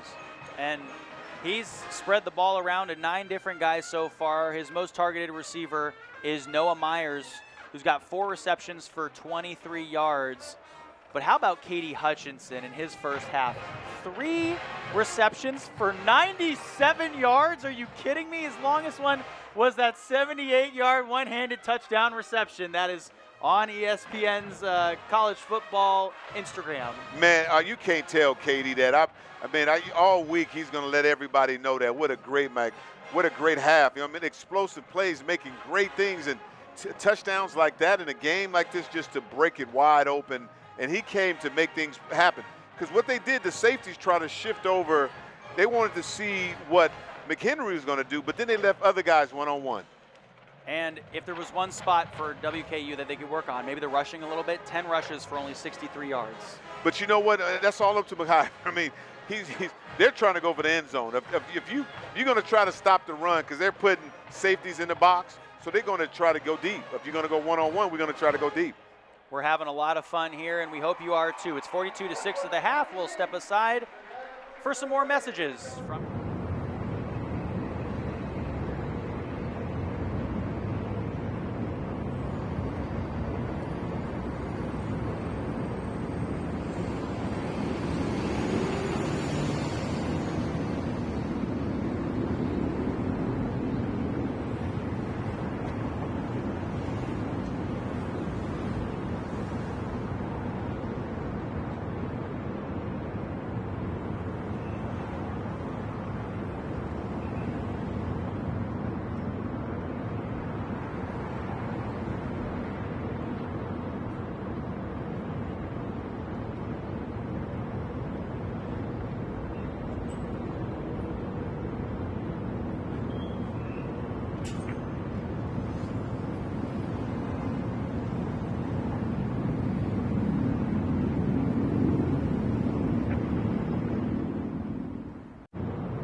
It's the Terry Obie and Jesse O halftime show. How you like that? Man, to it. We got the same last names too, right?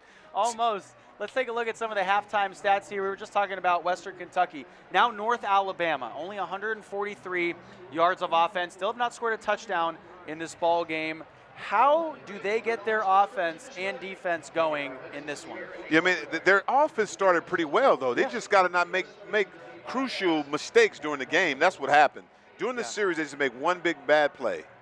And also, Ari Patu, he was having a good, he's still having a good game. 10 of 17 for 83 yards, passing the football and on the ground. He has taken a few losses now, but 9 attempts for only 7 yards on the ground. Obviously, that was a little bit bigger earlier, but what part of that aspect, or what aspect of their offense can they work on here?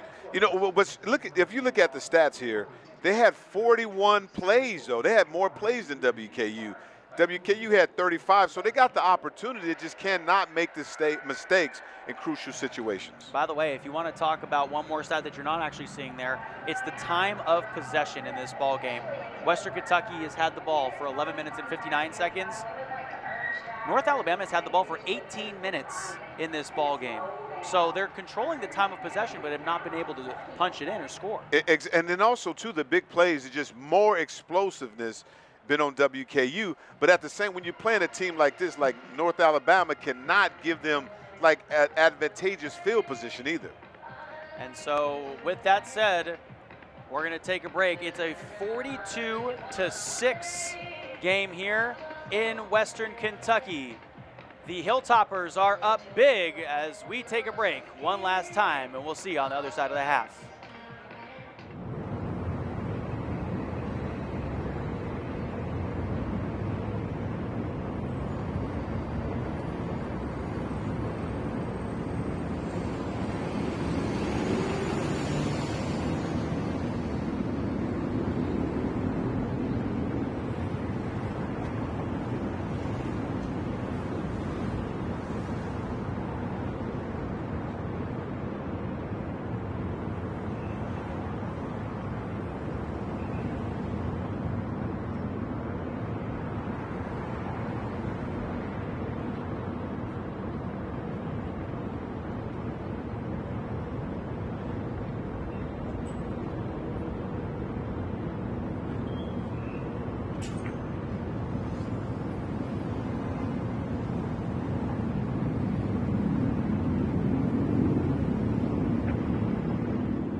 And we're back here during the halftime show, the Terry Obie and Jesse O halftime show. Conference USA football on ESPN. It's a 42-6 game here in Bowling Green, Kentucky. And let's check out how we probably got to this score, and it was a lot of scoring from Western Kentucky. Look at that first one, just pounded in by Hart. He had a lot of heart on that. Just run the ball, running power on that one. And then the second one, there's the touchdown reception by Quincy Burrows. And then a couple of balls that maybe most receivers don't get, and they just absolutely haul it in. And I mean, the thing about McIver is he's known to distribute. Praying mantis pose by Jairus Mack there, and their offense is rolling on all cylinders. But talk about Maverick McIver and his ability to spread the ball around to multiple different receivers. Threw for 3,828 yards and 30 touchdowns last year in the United Athletic Conference. And here he is in his first 2 games. He's now thrown for over 500 yards. And it's just been an incredible sight to see if you're a Western Kentucky fan. And for offenses that really are humming and like to hum, he's been doing everything that they've wanted. The offensive coordinator, Rick Bowie, we were talking to him earlier in the week, and he said he wanted to convert on 3rd and long, and he wanted to convert in the red zone. Well, it doesn't matter if you're converting in the red zone if you're getting the ball in the end zone before you even get into the red zone.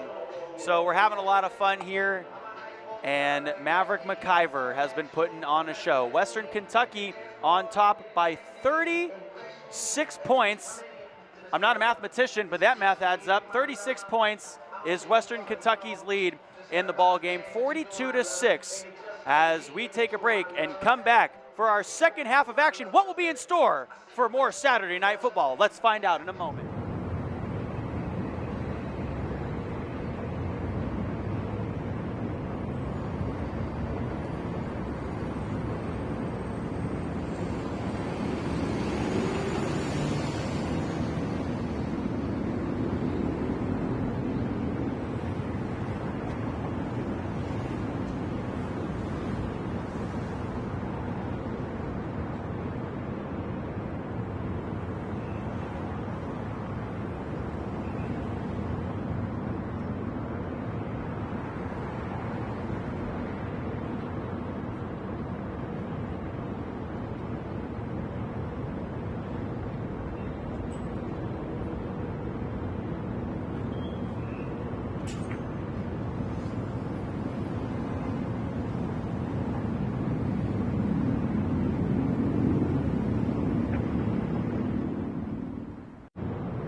The second half of action about to get going here at Houchin Smith Stadium in Bowling Green, Kentucky. Jesse O alongside the great Terry Obie.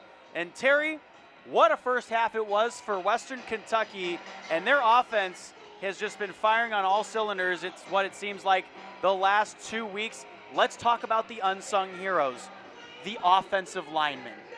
Yes, I mean, they're making play. And when you say the great, oh, man, I think they're doing better on the field. But anyway, that offensive lineman has been really great. They are not before, the defense for North Alabama was having a lot of penetration through the line of scrimmage. But for some reason, Coach Helton on that sideline got those guys together, and the offensive coordinator made sure that everything was okay. But they've been a total different team in the second half. The second quarter. Yeah, I knew what you meant. And that's been the thing, is the theme with this team is this offensive line. When they're good, this offense can go at all cylinders because they're an air raid offense, so they're going to be passing a lot. So the quarterback needs a good amount of protection. Speaking of protection, Lawrence Seymour is the Conference USA Offensive Lineman of the Week, reigning Offensive Lineman of the Week in Conference USA. And he might not even be the best player on the offense. Marshall Jackson, a guy you like, a guy that a lot of NFL scouts like as well. He's a heavily requested player that they want to come and see on this offense. Yeah, I mean, they see him all the time. But all these guys are gelling together. That's the last thing to come as your offensive line. And that's what Coach was looking for. And then when you have that type of lineman played in the way MacGyver's playing, he's feeling comfortable back there. And this is early in the season, so it's going to be amazing to see what happens later if he continues to be this comfortable. And you really think that Coach Helton's going to keep the starters in there? Yeah, you can. The third quarter, he's going to keep them in for a little bit. Yeah. And then I think he might, if they're able to get another touchdown, then maybe they'll do a different thing. But the defense has already been moving people all over, so they're used to playing. So the quick handoff at the beginning of this second half here, and the tailback gains about 3 yards on the carry. And that's Juice Allen. Good for 3. Good for 3 yards, but Juice needs to get loose right there. There was really not a space in that A gap between the center and the guard there. I mean, that wasn't much space, so they got to try to get some type of big plays downfield.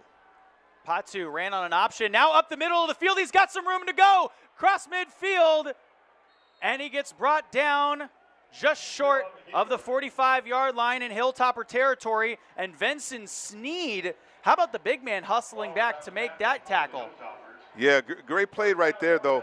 But Patu, great read on that misdirection. More of a quarterback counter. He went the opposite of what the blocking was going on. A great read on that, and he saw that. We call that midline, where you look at the linebackers and how they penetrate, and then you pursue the outside. On the near side, Allen picks up 2 on the carry, 2nd and 8.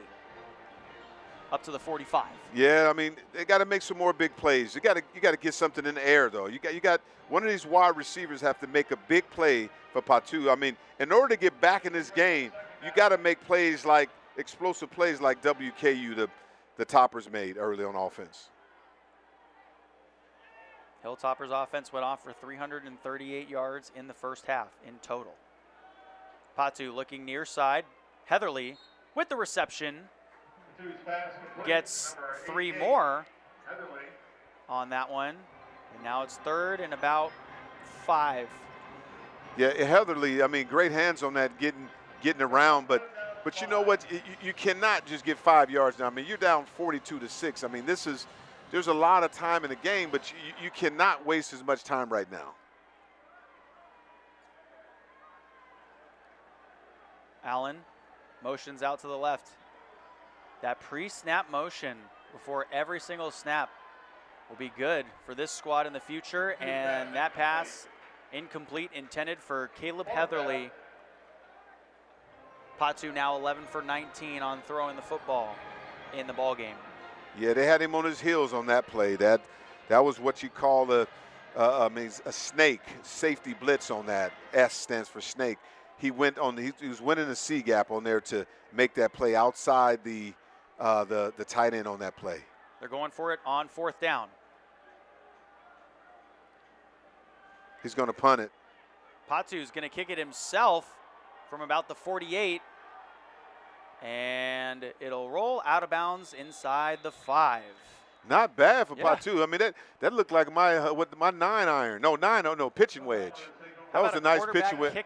Quarterback. Looked like in golf, the pitching wedge, man. He had a little spin on the ball and spin back on the 5-yard line. Great punt on that. That's not how my wedge works when I hit it, or I try to hit it. Yeah, I mean, that's why my last name is OB for out of bounds.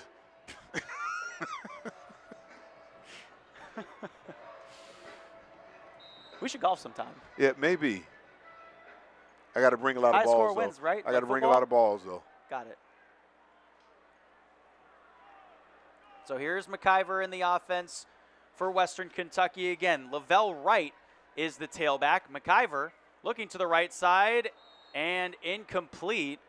His pass was low and intended for Matthew Henry. I don't think Henry was ready for that one. No, I don't think he was. But I'm surprised, though. I mean, because if you have, I mean, they only had a couple of times you got the ball. You should be looking for the ball as much as possible. So now Coach Helton kept all the starters in. The stars are still playing now. North Alabama needs a turnover here. Jairus Mack in motion. They'll give it to Wright. He runs to the right. He's blown up on the right. Ooh. Nice big physical play in there. Seth Hampton. What I like about that play, looked like Seth Hampton, man, you know, that's the hotel, Sam Hampton. Man, he can put you to sleep on that hit. Seth Hampton, in the words of Coach Dearman, the head coach for North Alabama, he's what a UNA player is all about. Hampton, 11 games, 25 tackles last year. And right up the gut towards the right hash marks. Gets to about the 16. Right on the carry. And now Western Kentucky on 4th down. And about 2 to go is going to have to punt this one away. Yeah, that's unusual right there. That's probably one of the first time they had to punt. They haven't punted in a couple of times, but great penetration and excellent tackles right there in space with North Alabama. I mean, you got linebackers. You know, one thing they're not doing is quitting. Absolutely not. So here's the punt to Pegues, who takes it now back at the 30 and met right there on the spot. Jalen Emery making the tackle. Yeah, Pegues got to go east, not north and south on that play. I mean, he needs to go north and south instead of east and Pegues west. I love your one-liners. We're having fun up here, and we hope you are too. 42-6 is the score when we return. Being strong doesn't mean going through it alone. Mental health matters, just like physical health. It's okay to feel overwhelmed. It's okay to ask for help. Talking to someone can change everything.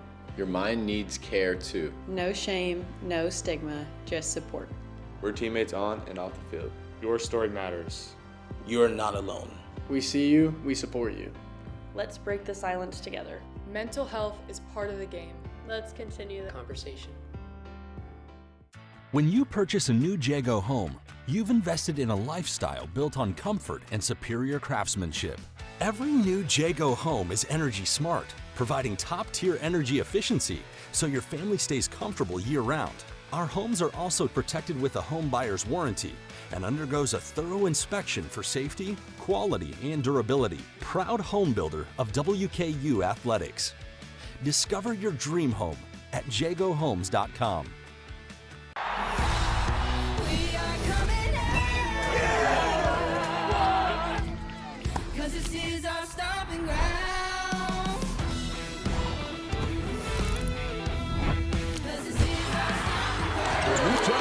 Make it work. Touchdown, Bearcats. Knocks down the 3.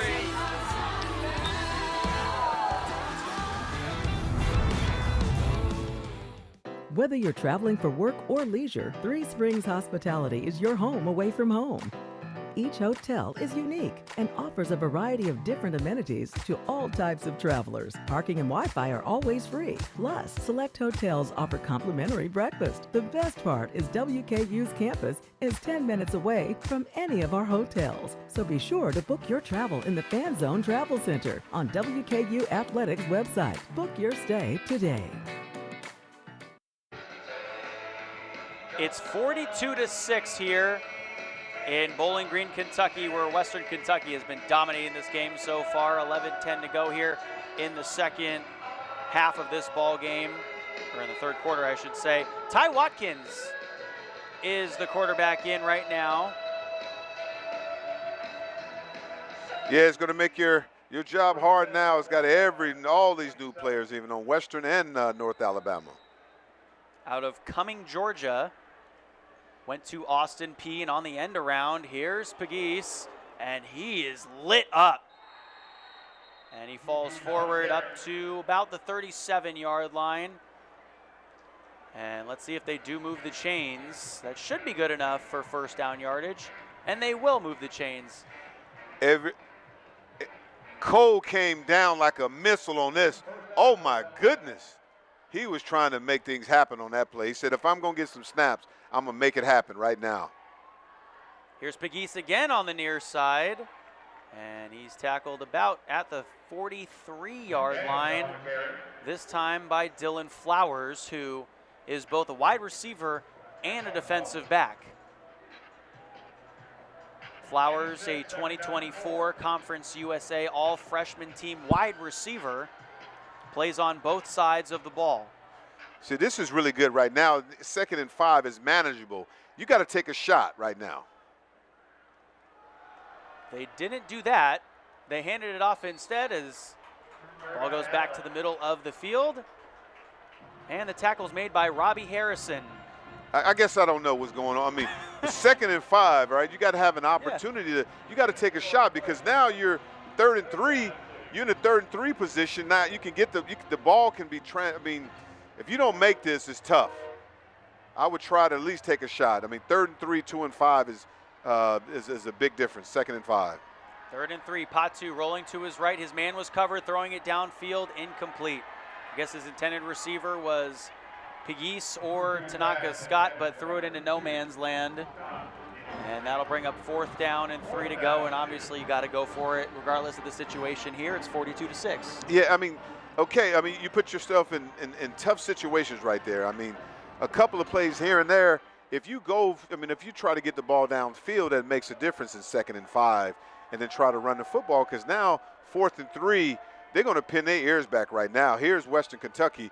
What they come in, we call it NCAA, when you put all the linebackers and defensive line on the line of scrimmage. Here they come. There they go. Patu to pass, far side. It's a bullet. Caught. Pegues. First down, but a flag comes in on the far side at about the 50. Oh, wow. Hope it's not against North Alabama, because that's going to make situation really tough. I mean, the timing on that play, though, between Patu and Pegues was nice. Threw it to him right as he broke out there. That was one of those West Coast terms, Ohio, meaning out route, meaning out.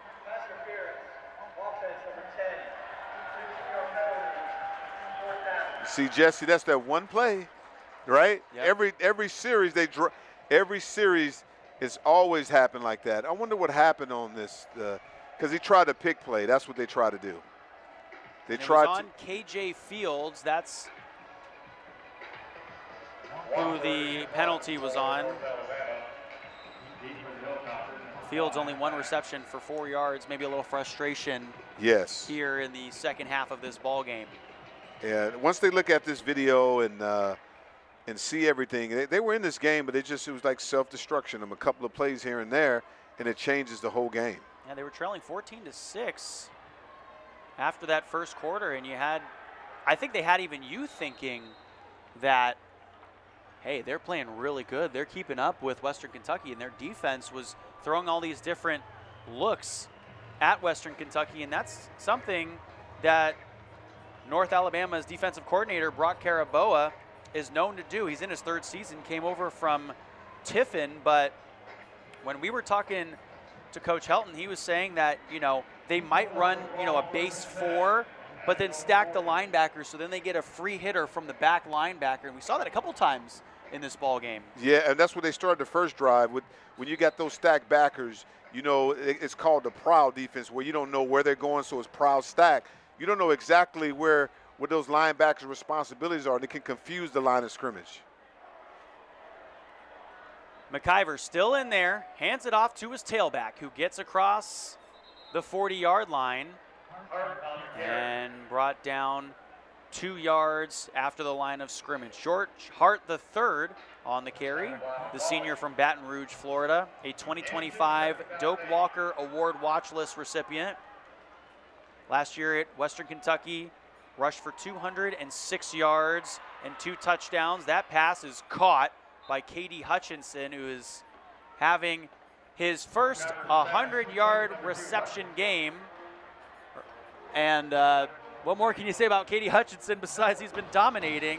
And that was just his 4th reception. Yeah, great, McIver. He called that. Check with me. That was one of those double stick where you get the ball in the Katie Hutchinson hands early. He goes 10 yards down the field, and he kind of hooks up while the outside guy is running a post route deep to attract the safety. Now this right here, when they're in this slot, this kind of position, they try to trick you with this run game. Direct snap to Hart III, and he gets the first down across the 50-yard line into Lions territory up to the 48. And I've been surprised by watching Western Kentucky, when they line up, have you noticed? Now let's get some little data analytics, see if it works right now. Yeah.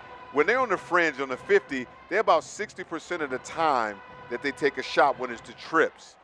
But it may change because they have 42-6. Let's see what happens. 3 receivers over on the right side on this one. And now Hart III in motion. McIver has been living in the middle of the field this ball game, and now his pass is caught. Kelby Williams, the senior out of Houston, Texas, at Old Dominion last year, 52 yards and a touchdown in 7 games. Was at Old Dominion the last 2 years, and he transferred over from Trinity Valley Community College. 3 receptions last week for 25 yards. He's got to get out of this play because North Alabama is coming right now. Get the ball out quick. North Alabama brings 7, and what better way to break up a blitz than a quick slant to your main man, Katie Hutchinson, for a first down. Yeah, Hutchinson is really doing well, catching the ball out of the hand. He's a wide receiver, snatching that ball out the air with his hands, getting up the field, doing a great job for your quarterback. Pass over to the near side. Kelby Williams spins off one defender. Now the second one finally brings him down up at the 25. We don't need to jinx him today, but I've never, have you been in a game where everybody been so consistent? You haven't had too many receiver drops at all. They've been so consistent. Oh, boy. Here it comes. The all-time broadcaster's jinx from yours truly, Terry Obie.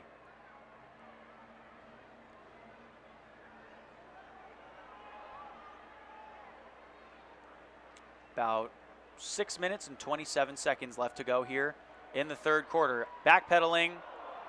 The pressure was coming on McIver and just left it short for George Hart III.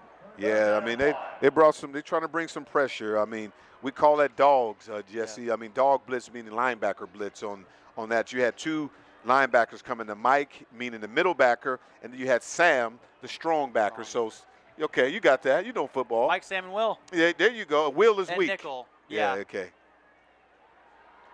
Because, a lot of teams are running 3-5-5 now in college. Here's Hart. Over into the flat on the left side, past the 25. And he gets down to about 24, 23, but it'll be 4th down and about 3 to go. And, I mean, you could see what your guys got on 4th down here. Would make sense to go for it because you're up so big, right? Exactly. He gave it to Hart, got up the field. Very physical, though. I mean, trying to get it up. But that line of scrimmage is having a lot of push. I would just – if, you think about it, they might even run. They're going to get the ball out. Let's make sure we get to the tight end. Myers should be open. He was moving. False start.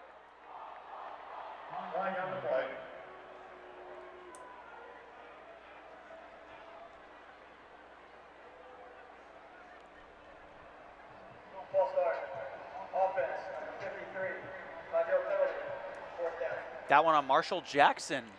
Yeah, that's unusual for him because he's been so consistent. I mean, that offensive line has been playing so well tonight and gelling. But if you hold the ball so long, what is he supposed to do? I mean, they're ready to hit somebody. Yeah. Only 2 penalties last week, by the way, against Sam Houston for 17 yards. So here's a 46-yard attempt. It is up, and it is good. Nice kick there by John Cannon, who went 2 for 2 on field goals last week, made a 49 and a 42-yarder, and then he made all of his point afters as well. So the field goal kick is good, and it's a 45-6 ball game here in Bowling Green, Kentucky.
Western Kentucky with a 39-point advantage here in the third quarter with 5 minutes and 8 seconds left to go.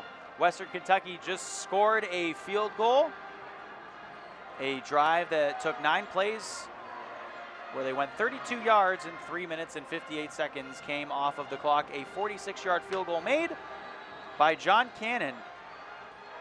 Cannon, by the way, came in and replaced the great Lucas Carnero, who went 41 for 41 on PATs and 18 for 19 on field goals made. The dude was, I mean, what can you say, automatic?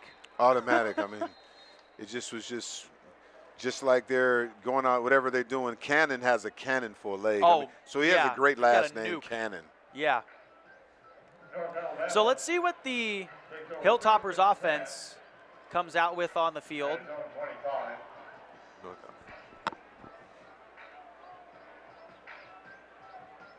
Looks like Destin Wade, the sophomore from Spring Hill, Tennessee. You mean North Alabama, right? Yeah, exactly. Or North Alabama, excuse me. He's good. That's what I meant. So Wade pitches it forward on the end around, and coming to get it was Pegues as he's tackled for a gain of about 3 yards on that carry. Pegues last year played for Bowling Green, not to be confused with the city, played for the university, Bowling Green State. Had a 100-yard kick return for a touchdown on the first play of 2024. That pass is caught on the near side by Christian Burkhalter. Tight end 2 on this team from Mobile, Alabama, the sophomore at 6'5", 250.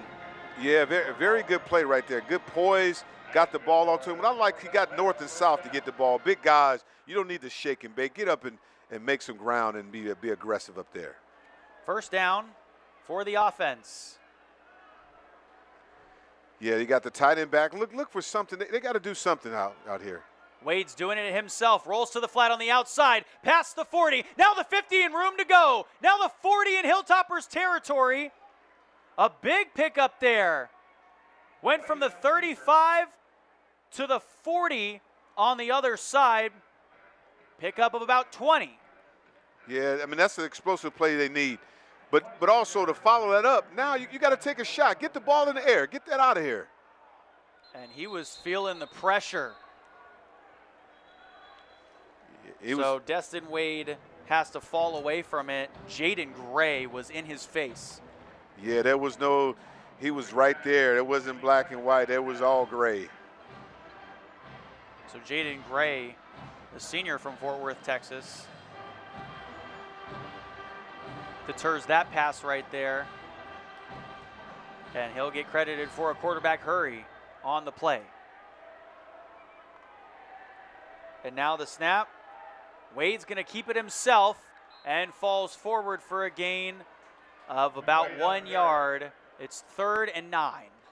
Yeah, I mean, I'm surprised they didn't play Wade earlier. I mean, he has really good feet in space, though. He's got, he's really dynamic, though. He seems like he runs a little better, though. So. LT Sanders is the tailback who spent last year here at Western Kentucky. In 28 games, had 533 rushing yards, 2 touchdowns, and 12 receptions as a tailback here for the Hilltoppers. On the near side, that pass is caught by KJ Fields. You know, when Sanders was here, we call him Colonel Sanders, Kentucky. Colonel. Hey. Yeah. Great play. I think that was a great play getting that ball out. I mean, and if you can get that many plays, he just didn't keep his feet in. But right now they're moving the ball. So they changed quarterbacks, so they might find something. It's early in the season. They're trying to see what they have on their roster, see what they can do. 4th and 4 from the 33. And Wade, appearing in his first game this season, has been pretty good so far. Feeling some pressure, dives off to the right side. And Machiavelli Malatumau was right on top of him on that play. And it seems like Wade was getting the ball out for his life. Yeah, Machiavelli making plays like that. He reminded me of the philosopher Machiavelli. In other words, you're better to be feared than to love. Machiavelli, a beloved player for this WKU team. We'll be right back. Hilltopper fans, show the world you're a Hilltopper and take the Big Red Spirit wherever you go with the official WKU Athletics debit card. Available only at South Central Bank. South Central Bank is proud to support Western Kentucky University and be the exclusive provider of the official WKU Athletics debit card. Stop by any location and ask about yours today. South Central Bank, the official debit card provider for WKU Athletics. Member FDIC, equal housing lender. At Conference USA, our student athletes strive to excel in competition and in the classroom. Behind them are faculty who inspire and uplift, professors who ignite curiosity, fuel ambition, and believe in their pursuits. This year, we honor our CUSA Professor of the Year from Florida International University, Dr. Noel C. Borengo. There are educators who prove there are no limits to what's possible when passion meets purpose. Because at CUSA, there are no limits on us. Houchins Insurance Group is an insurance broker that focuses specifically on commercial insurance, but we represent all areas of insurance. If you go down our hallway, you'll see all of our nameplates and our job titles are listed as owner. And that is truly the foundation of our culture, and I think that's what our customers experience every day through our products and services. We are superior in service and quality. We've got to provide the best resources for our clients day in, day out.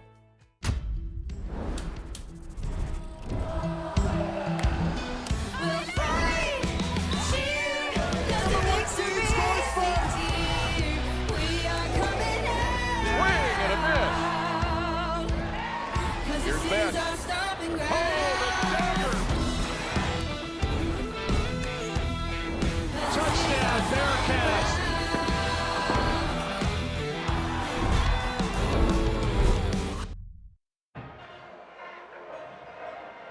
Western Kentucky's offense coming back out onto the field. We talked to the offensive coordinator, Rick Bowie, earlier in the week. He came over with Maverick McIver from Abilene Christian to be the OC. We got a different quarterback in the game with 2:51 to go here. Excuse me, 2:40 to go here in the third.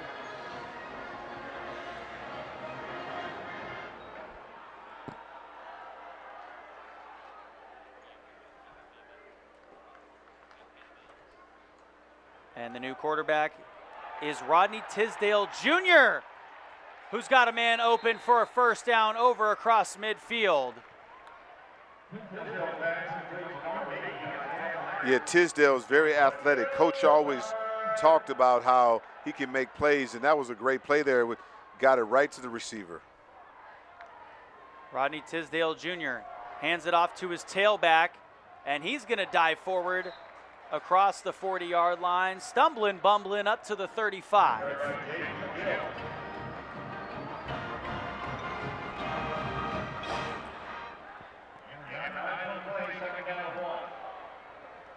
So the tailback is Jaden McGill. Now McGill plows forward and gets up to the 33-yard line. Good enough for a first down.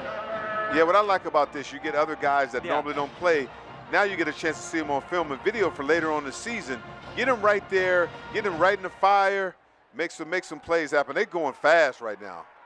On the near side, plowing his way forward is Marvin Sims. So now we're getting to see Sims here in the slot in this offense. The junior at 5'11", 180. Last year at Western Kentucky, appeared in 10 games. He's one of their depth wide receivers and also plays on special teams. Now here's the tailback falling forward inside the 15-yard line up to the 13. Second down and about 5 to go. Yeah, right now this offensive line is dominating. I mean, now they're going to the read option. You know, you got more of an athletic quarterback to get in there, so you change it up a little bit. This is something North Alabama just didn't expect on this one. McGill bouncing off the outside line and across the 10. Gets to about the 7 or 8. Let's see if they move the chains, and they will. It's now be first and goal. Yeah, they better be. You know what, North Alabama, look what Tisdale's doing. Great reads. I mean, you see the defensive end over shooting down so much, he gives it to the running back.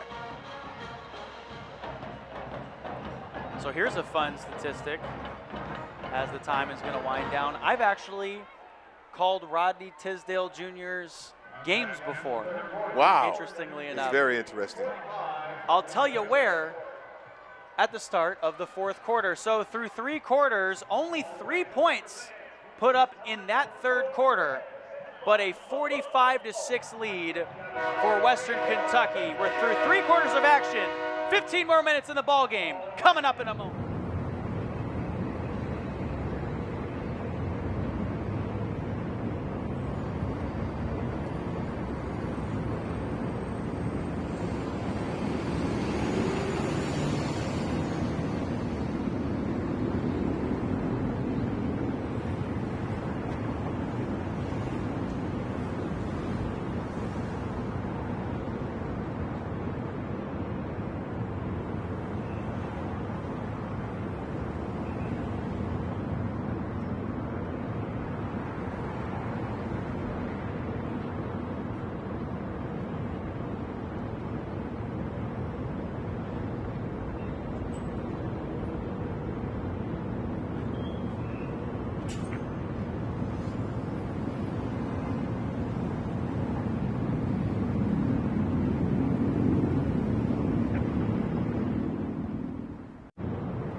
Nothing more beautiful than a college football game on a Saturday night here in Bowling Green, Kentucky. And we'll take a look at Maverick McIver's stat line because we assume he'll be done tonight.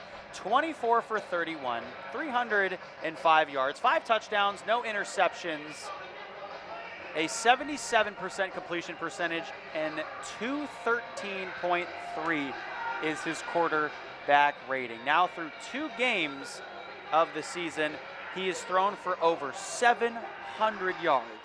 Man, I'm getting tired of thinking about that. That's pretty good. That's a lot of real estate, and that's a lot of miles. He's also responsible for 9 total touchdowns. Here's Tisdale Jr. feeling the pressure from the backside. Incomplete. His intended receiver was Marvin Sims on the out route. Yeah, Coach Helton talks so much about Tisdale. I mean, he's so very athletic. Great read, getting the ball out quick too, though, just to avoid the sack. But it's excellent, man. This offense is just dynamic. You got all these receivers out there that can make plays at any time. Tisdale Jr. is the quarterback here at the start of the 4th quarter. Now in motion, Sims is going to walk into the end zone untouched for the touchdown.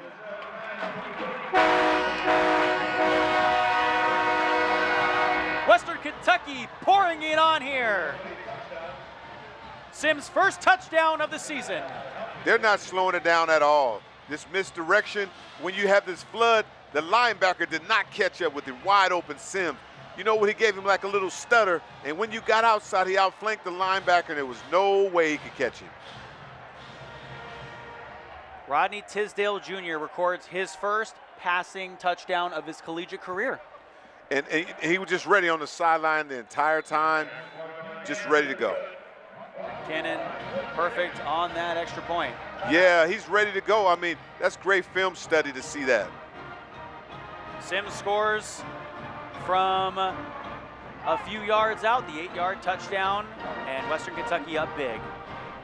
WKU is home for big dreamers, for those who shape the future, who set their sights high, accept challenges, fuel their passions, for those with a desire to create a better tomorrow. You don't come here to prepare for one thing. You come here to prepare for everything. You belong on this hill, where we engage, learn, grow, and celebrate together. Climb with us at Western Kentucky University. Thank you, teachers. Thank you, teachers. Thank you, Coach Prater, for always supporting me. Thank you, Chestnut Ridge Middle School, for always teaching me to stay curious. Thank you, Mrs. Love out of Trinitest Academy. Thank you, Ms. Cross, for everything, letting me be myself. Thank you, Ms. Young, for all the life lessons you gave me. Thank you, Mrs. Hurdlove. Thank you, Sean Witten, for everything you've done for me. Thank you, teachers. You're appreciated. Every day. Every day. Every day. Every day is game day for teachers.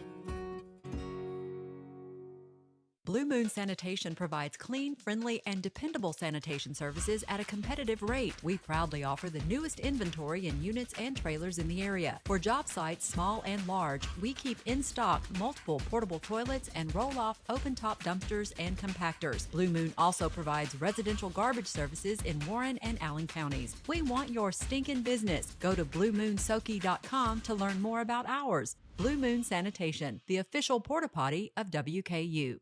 Weekdays are a grind. Traffic, overflowing inbox, missed calls. Your weekdays deserve better. And this October, Conference USA is bringing better straight to your living room. Weekday CUSA is back. Conference USA is here to make your weekdays fun again. Enter a world of college football bliss. Treat yourself to touchdowns, turnovers, and the thrills that come with weekday CUSA football. CUSA is the star of the show weeknights all October long. Don't miss 1 second of the action.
But this is a team in its infancy, Terry, Yes. because this is just their 8th season at the FCS level. They made 3 straight national championships at the D2 level from 1993 to 1995 and were the first D2 team to ever visit the White House as the run to the right gets stopped for no gain.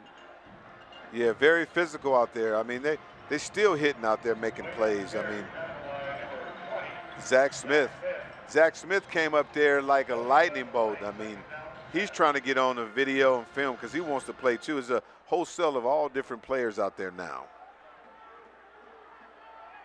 Destin Wade so far 3 for 9 in this ball game. Now he's going to take a huge shot downfield and completely overthrew Tanaka Scott. Maybe thought Tanaka Scott was running a different route because Scott was about 20 yards away from where that ball landed. Exactly. I mean, they're trying for something though. But right now the defense is just sitting back and waiting for an opportunity because when it's 3rd and 10, right, and when you're backed up, this is like almost interception time when you're just so desperate to make plays happen because that's a long way to go.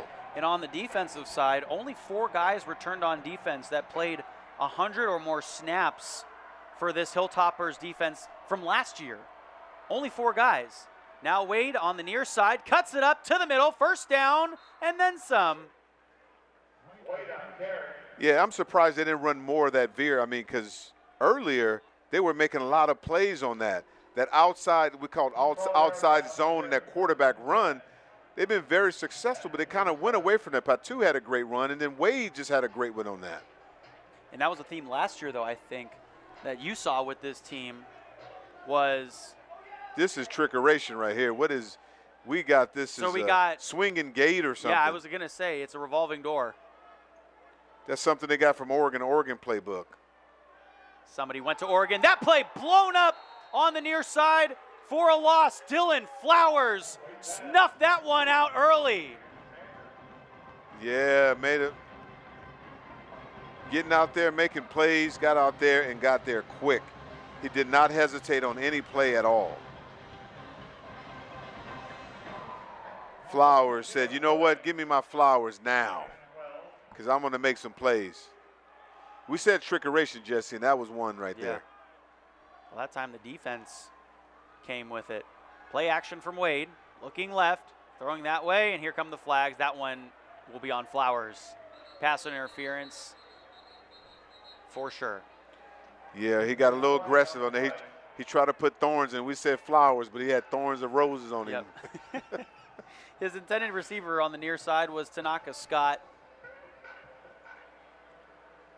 Scott, who had 26 receptions, 407 yards, and 3 touchdowns in 12 games last year for North Alabama.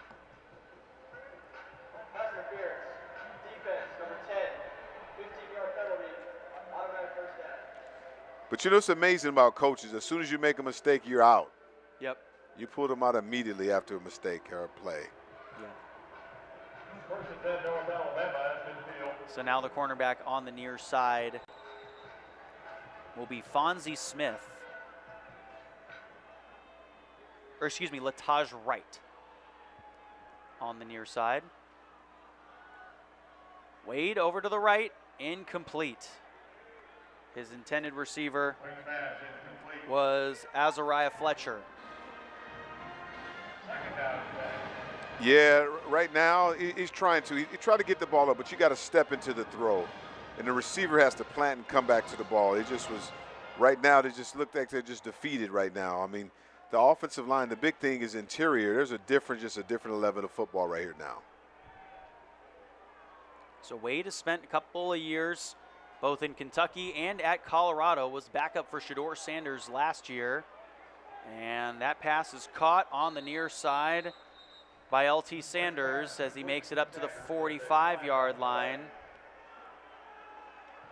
with 12 minutes and 40 seconds left to go in the fourth. Yeah, LT Sanders was a little slippery on that. Welcome back to WKU, man. Colonel Sanders making plays out there.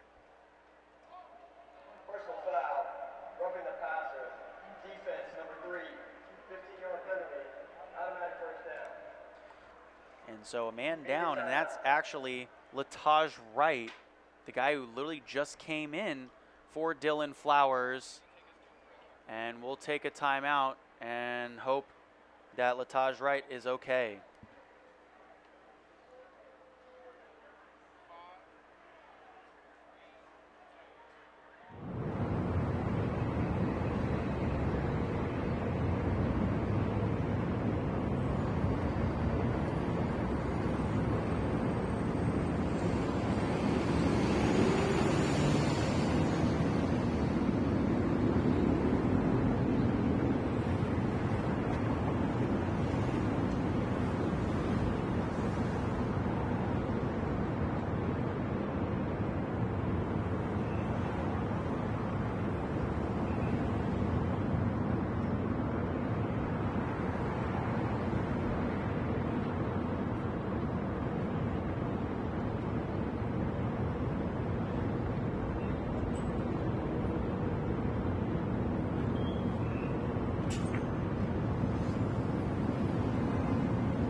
A roughing the passer penalty on Anthony Brackenridge leads to a 15-yard penalty, and now North Alabama is up to the Western Kentucky 30-yard line. So Destin Wade actually has been doing some good things on offense here. Played one game last year against Arizona, transfer after 2 years at Kentucky and Colorado. Played in the bowl game actually for Kentucky back in 2022. A deep drop and now a throw over the middle, just a little bit high of Justin Pegues.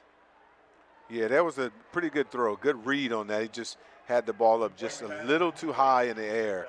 But at least they're trying to do that. Well, it's also he hasn't really gotten an opportunity to pass the ball a whole lot yet in college. Yes. So, he's very athletic. I mean, he's athletic and he's making the right reads. It's just how do you dial that throw in a little bit. We've seen him overthrow a couple of guys now, and that just comes with more experience. Absolutely. And then you got to step into the throw. Here's Sanders. Bounces over to the right side, and up to the 25 is where he's met by Braxton Myers for the tackle. Myers played at Southern Mississippi last year, 31 tackles, 2 for a loss, and had 1 pick 6 in his season for Southern Mississippi. 12 games for them. Wade, 360 spin, had pressure coming in his face. Tracking him down was Jordan Donald, the linebacker. Hey, Donald, a 222-pound freshman. Sorry to cut you off. So he's in now as part of this reserves group. And the nice part is, as you were saying this earlier, getting guys on tape, seeing what players have and what packages you can put guys in, especially late here in ball games like this. Who can you rely on? Because you're trying to see who's going to treat this like a 0-0 ball game rather than a blowout 52-6. Wade bouncing to the outside of the line and tackled on 4th down for a loss. It's a turnover on downs for the Lions. Yeah, he comes in. You know, you got to make your opportunity when you get a chance. When you get out there and make plays, you got to make plays when because you don't have as many opportunities. And great job today of making things happen. Very physical, and like you said, Jesse, even on video and film, they never quit, never go, or never stop. That's Jordan Donald again on back-to-back plays. He's dialing up the heat on the quarterback. And now we'll see Rodney Tisdale Jr. again in. And he'll hand this one off to Roderick Taylor Jr., who bounces towards the outside. Actually a good pickup run there. About 5 yards, Jalen Hampton. Man, and playing very physical. I mean, the Hampton is in. So Rodney Tisdale Jr., I actually got to see when he was playing in high school, went to First Coast High School in Jacksonville, Florida, as he hands this one off to Hampton again, and that should be good enough for a first down because he got up to the 39-yard line, and they'll move the chains. But yeah, I got to see Tisdale. I was calling a high school football game for Edgewater High School in Orlando, Florida, and Tisdale and First Coast came down because it was part of their playoffs in the state. And it was the state semifinals, and he got to come into Edgewater, and he threw for 2,348 yards and 26 touchdowns to just 8 interceptions for that team. And now he's got a first down and a man on the far side. So that'll move the chains even more. Very, very physical, but Tisdale threw a nice, man, it got a dart. What a great throw right there, coming out right out of there and getting it into the receiver's hands. Man, these guys they're not letting up anything right now. Hampton to the middle of the line. Picks up about 4. I mean, I like the wiggle. I like what these guys are doing. These guys stepping up. That was Jaleel Walker, number 82, making a catch. Great route at the top, using his hands, swimming off the defensive back. Great play.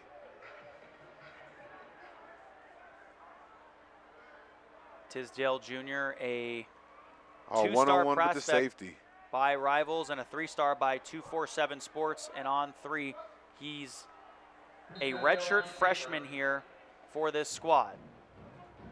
So Jesse, he's got a future there, right? I mean, he's making some great reads right now. Really poised as a quarterback, Tisdale. He was in an air raid offense in high school at First Coast, so he's in here and showing really what he can do.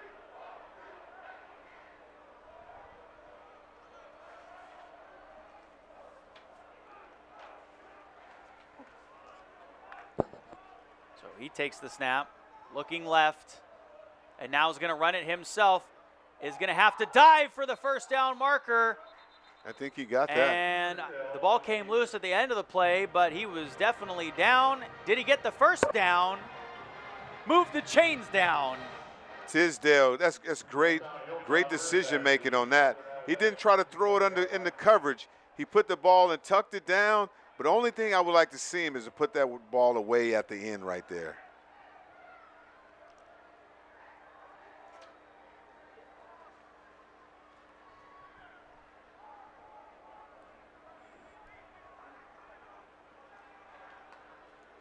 Three receivers are out on the field, a traditional set for Western Kentucky. Tisdale Jr. throwing to the outside, incomplete.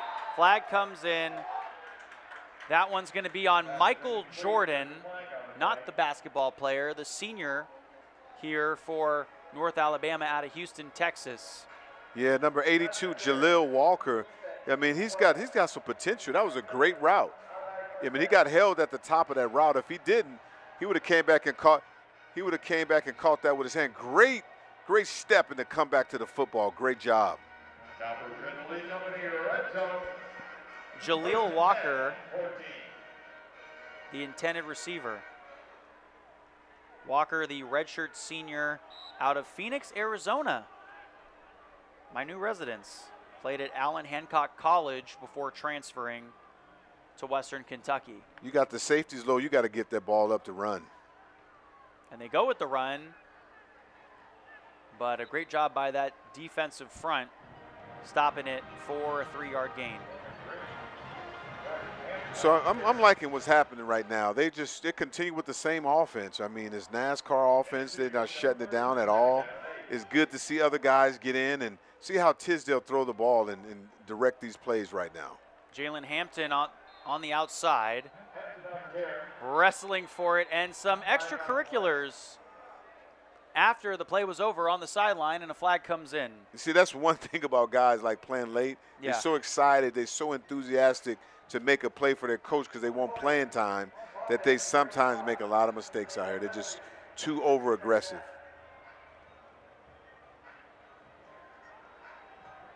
So also, we've been talking a lot about on the offensive side, what can you do to get your coach to notice you a little bit more? And, you know, obviously you're excited to come in, but that defense, these guys on defense who might not have seen the field much this season or might not see the field as much this season or even last season, they're trying to come in and make plays, right? Exactly. Everybody's trying to make a play and to do it, but right here on the fringe, this gives Tisdale opportunity to try to get the ball deep. See what he'll do. Tisdale rolling to his left, trying to set up his receiver, and left it short. And when you hold it, when he makes a move like that and run outside, it's usually holding.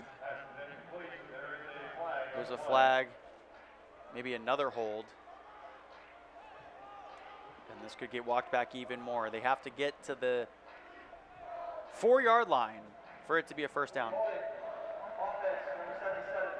Sometimes quarterbacks, you know, I wonder if he hasn't been playing very much. He's like, you know what, I get a chance to throw the ball, throw the ball deep if I get back. Got a little lazy, our tackle got a little lazy out there with his hands, and you got to make sure you keep those inside. It's not holding when you keep your hands inside, but when you get them outside your frame, your body frame, the umpires, the referees can see that really quick. Melvin Collins Jr. called for another holding call in this ball game. I cannot believe they're illegal and procedure another flag now. coming in. That's going to be a false start.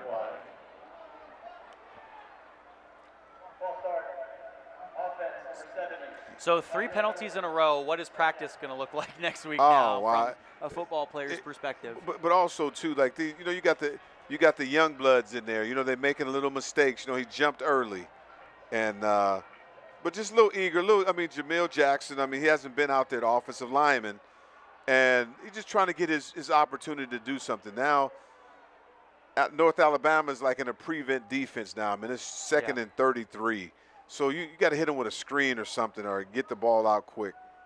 They got to go about 1.5 miles here, get to the 4-yard line, there you and go. They're going to toss it over to the middle. Gain of about 15, but still nowhere close. Yeah, I like what Tisdale's doing to me because you tell your quarterback, he's looking deep, right? Don't make a mistake. Get down to your check down, meaning that running back is underneath. You look at everything. You look deep, intermediate, and you just dump the ball off to your running back. Sometimes that's the safest bet. Jaden McGill had the reception there. 367 total passing yards for the Hilltoppers offense, which entered week 1 leading the nation. I can see a mistake. They leave the tight end wide open. Or the Tisdale receiver. to Sims again, just a little bit far. Wow. Marvin Sims had a beat on the cornerback. And Tisdale just overthrew him a little bit too much mustard on the ball. Just a little bit, but he stumbled on the release at the line of scrimmage. I mean, so, see, if you think about it, he was there. See how he's falling away? If he runs through the football, he probably would have got it, but he kind of tripped a little bit, kind of stuttered a little bit earlier, and that's part of it. And he's going to be coached up on the video and film when the coaches see that. 43-yard attempt coming. Here comes Jack Cannon. And he's good. Cannon hasn't missed one yet this season. With 6:30 to go here, a 55-6 lead here in Bowling Green, Kentucky. The Hilltoppers have been dominant all season long so all far. Season.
And we're back here for more college football, and a 43-yard field goal attempt from John Cannon puts this score up 55-6 now. And there you see the North Alabama Lions coach. So Morgan Cruz, who is in his first season, is also the tight ends coach. Or excuse me, that's the offensive coordinator. Brent Dearman, in his third season, was the offensive coordinator at FAU a couple years ago. Interestingly enough, the Hilltoppers have played Coach Dearman in his last 2 schools and was able to get wins over him as well. Wow. I mean, so I guess he's coming to the Hilltopper Nation. He's like, it's not good to play against them. So both at FAU and MTSU, yeah, Middle Tennessee State. It'd be really good to see something positive from North Alabama. I mean, you want the coach to leave here with something that they can build on. Yeah, Coach Dearman has been at 7 different schools in 7 years and finally lands his dream head coaching job here as Sanders takes the ball up to the 27-yard line, 2nd down and 8 to go. By the way, Dearman also has employed 2 Hall of Famers on the coaching staff at UNA. Yeah, great catch. I mean, that was by Sanders with a jump step. But you know what, these linebackers are doing well. I mean, for WKU, they're swarming. It's all new people out there, but they're just trying to make their way right now. This one snuffed out from the beginning. Looks like a loss of 1, 3rd and 9. By the way, Sanders, 21 carries last year, 103 yards in total for the junior at the time. Now here he is as a senior. Yeah, Ellen Jones making a play like that. I mean, he's very, very, very aggressive right now. I mean, they just pinning their ears back and just bringing it right now.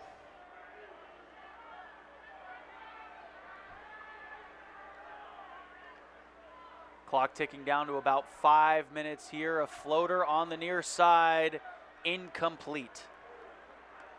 The intended receiver for North Alabama on the play was Azariah Fletcher. Yes, and new quarterback in, right? Justin David, or DC Tapscott, excuse me. Floated that one over to the near side, incomplete, and now Western Kentucky has the opportunity to strike back. 5:11 to go here in the 4th quarter, and Western Kentucky up big, 55-6. The Hilltoppers over the Lions. They all break, right? I mean, all gas, no break. They have not slowed down at all. And speaking of all gas, no break, they still have Jairus Mack in there making the fair catch at the 30. But what if he wanted to run it up? I mean, they took all the starters out already, but Jairus Mack says, no, coach, keep me in. Yeah, everybody, offensive line, quarterbacks, running backs. That's good that the young people, the youngsters, get a chance to make some plays out there, and you can see what they're capable of doing. So there's been a lot of talk about a lot of different guys. I'm expecting like Melvin Collins Jr., right? He's get out there. He's a redshirt junior. I saw him out there. It'd be good to kind of to see what these guys got out there. So North Alabama goes back out there on defense. Rodney Tisdale Jr. is the quarterback now. And he's going to hand this one off. And a seam up the middle as the tailback splits the gap. But a flag comes in. That might be a holding. Yeah, that's the only thing about when you have guys, I mean, young guys coming in and playing, it's not going to be as crisp as it was before. You're going to have a lot of penalties. Melvin Collins Jr. again called for an offensive holding.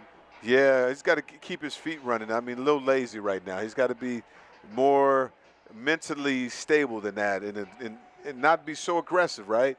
Because what happens when you hold, you don't run your feet, you don't keep your feet moving, and you get lazy, you grab.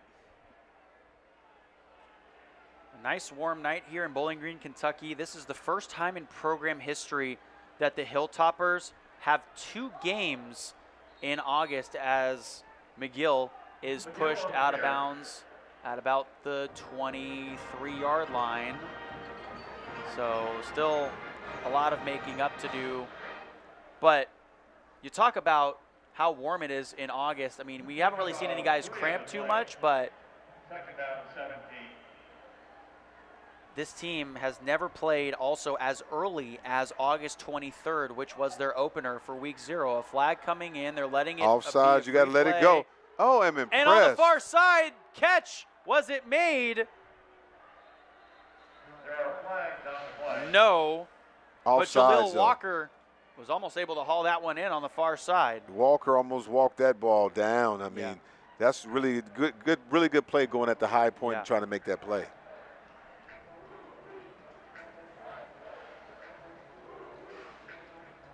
Offside. Defense, number 33. 5-yard penalty. Second down. So that one comes on E.J. Colbert, the senior out of Cordova, Alabama.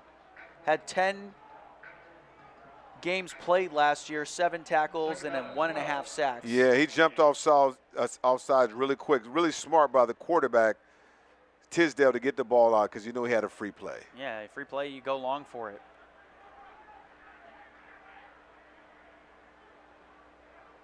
It's second and long. North Alabama showing pressure. They're going to rush 6.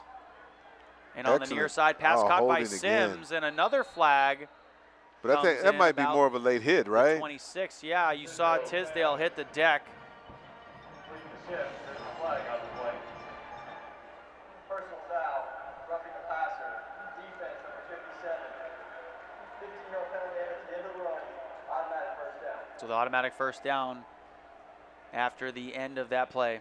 Yeah, that was so obvious. I mean, you can't hit them late, though. I mean, there's no excuse for doing that. And what coaches don't like is when you get in, you still got to be consistent. You cannot be out there just running like a maverick, right? Just doing whatever you want. You got to be able to make plays. So now you put WK in a situation they can score again. McGill thrown down in the flat on the near side. 2nd and 6. By Glover, I mean, that was a very physical play. There's another person down, and you don't like this when this happens, when you got at the end of a football game and he's flat on his back. So we just hope that everything is okay.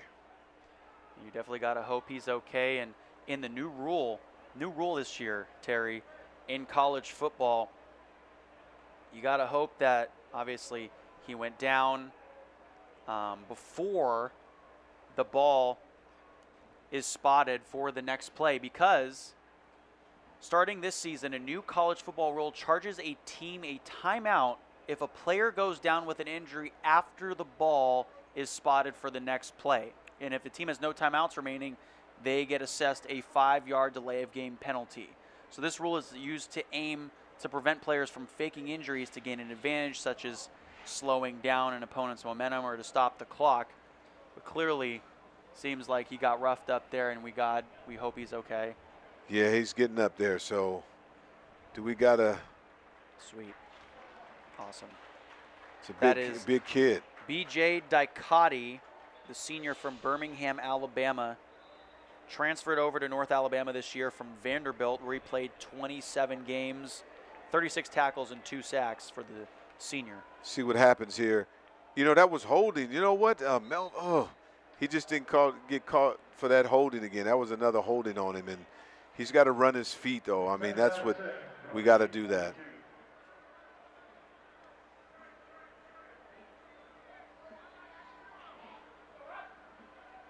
From the 42.5-yard line, McGill to the left side, up to the 40. 2.5-yard gain, 3rd down, and 4 to go. Yeah, at this point, maybe just run the football. I mean, even 3rd down and 4, great job there, getting outside. But I think there was even a better shot by the linebackers coming up and stepping up and making plays on that.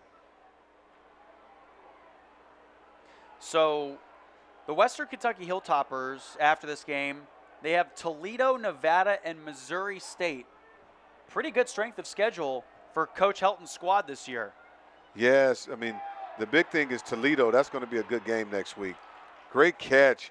You know, I'm impressed with him today. He's making a lot of plays. I mean, using his Isaiah Meyer. I mean, that's the kid that you're going to have to see in the future. Great job. I mean, even Tisdale getting the ball to him, getting the ball out. He caught the ball with his hands, turned upfield, went north and south instead of east and west. I like those type of wide receivers. Yeah, he's a Purdue transfer. 13 receptions for 237 yards last year. I would give the ball. He got one-on-one coverage. Get the ball to him again. But, you know, ooh. Violent. They still hitting. Run there at the end of the play. I mean, that's what you want to see, though, if you're a head coach. Can your guys still hit even if you're down by a lot? Exactly. You're still going to bring they call it wood. You're going to still bring it.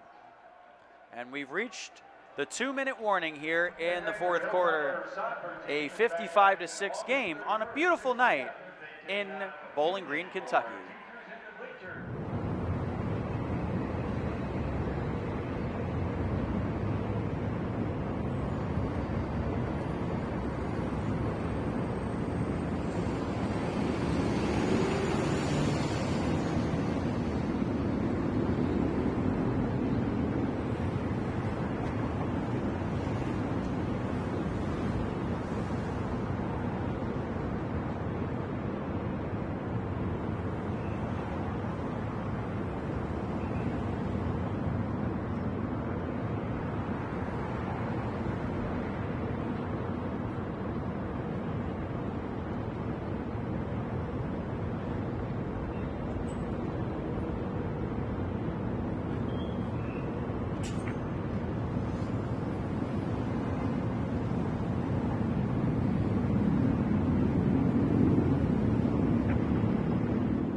Seven touchdowns have been scored in this game, all by the Hilltoppers.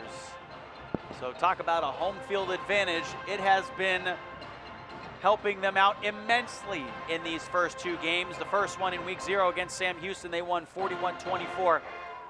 And they have a 49-point lead here tonight. Yeah, this has been just one-sided. I mean, it was a pretty close game earlier, but now at the end, I mean, the start of the second quarter just been an onslaught. But I think North Alabama self-destructed early and never been able to climb out of it.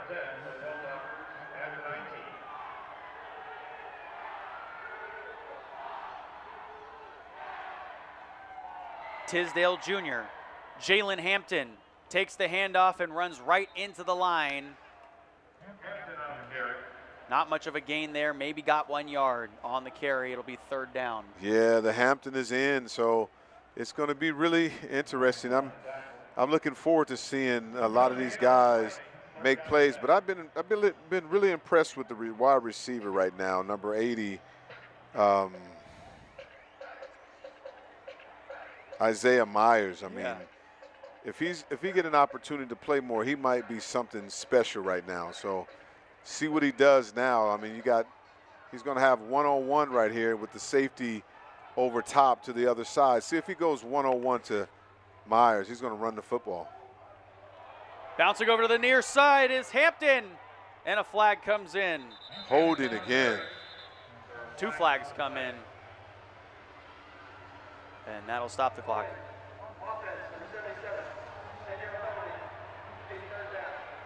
And that's Melvin Collins Jr. again.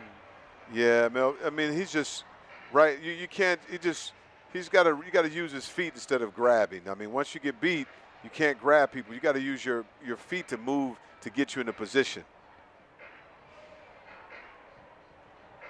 Yeah, you really limit your time when you get in there because you won't grade very well. Coaches grade the players after. If he's not grading well, it's going to be hard for them to have an opportunity to play. It's his 4th of the game. So now it's 3rd and very long as they're going to give this one off to McGill, who's got a blast of speed right up the middle. I think he picked that up. Maybe, no. And he got close, and a little bit of foul play on the far side. No flags thrown, though, with 53 seconds now to go here. Yeah, I mean, it definitely explosive. He ran like more of a counter play, a delay, very physical, got up north and south, though. What I like about running backs like that, get north and south. I mean, I don't need you to go east and west. Get that ball. And then also Helton is making sure he keeps the ball in the offense hand. Give Tisdale an opportunity to make this first down. McGill trying to bounce off the right side of the line and didn't gain anything there, but a flag came in on the far side. Wow, I mean, this is getting a little sloppy later in the game. The fourth quarters had more penalties than the entire game. I've seen more laundry on the field than I've done this week. Yeah, I don't think they couldn't wait till these guys come in because they was getting them flags was really crispy and clean. Soon as they came in, they got them flags ready to throw out.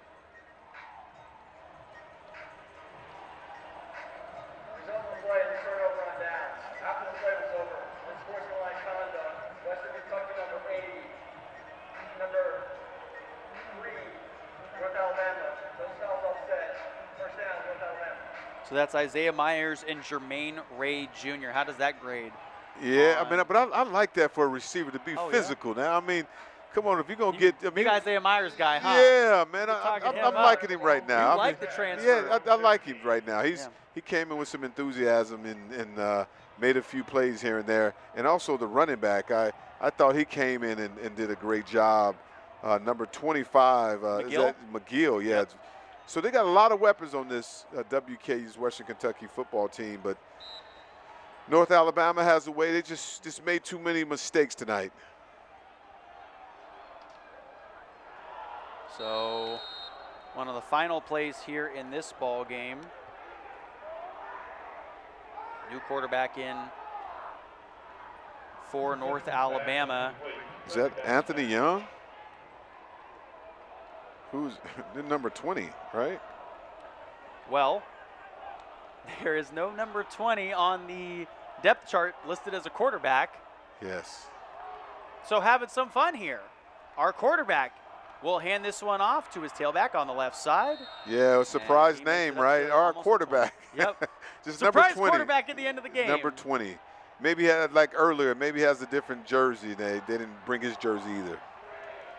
And as the fans count down here, Western Kentucky is going to get to celebrate their second win of the season. So a quick 2-0 lead early on here.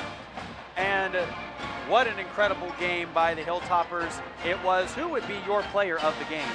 This has been one-sided, but I would think McIver, he had an incredible game tonight. He orchestrated it. A player like that, he did not hesitate, didn't make any mistakes, no penalty, no interceptions. It was the quarterback. I mean, was the captain on the team and was basically a coach out there. I think I would give that to him for tonight. I'm going to give it to Katie Hutchinson. 5 receptions for 113 yards and 2 touchdowns, and his play might be on SportsCenter later tonight. Terry, it was a pleasure. Man, such a pleasure Let's tonight. Do this again soon, hopefully. No, Jesse was great, man. It's unbelievable. Our producer was Ethan Carlson. Our director was Elijah Smith. Our AD was Nick Teller. Our technical director was Megan Geisler. And for our replay, graphics, camera, audio, engineering, and additional support here, I just want to say thank you to everyone that helps make these broadcasts possible. They pull a lot of weight. They do a lot of things, so we just want to say thank you to all of them. That'll do it for us. For Dr. Terry Obie, next to me, I'm Jesse O, saying so long from Houchin Stadium, where Western Kentucky wins 55-6 and now improves to 2-0 on the season after a Week 1 victory over North Alabama. To watch this entire game on replay, as well as other games on the ESPN networks, download the ESPN app. Good night, everyone, from Bowling Green.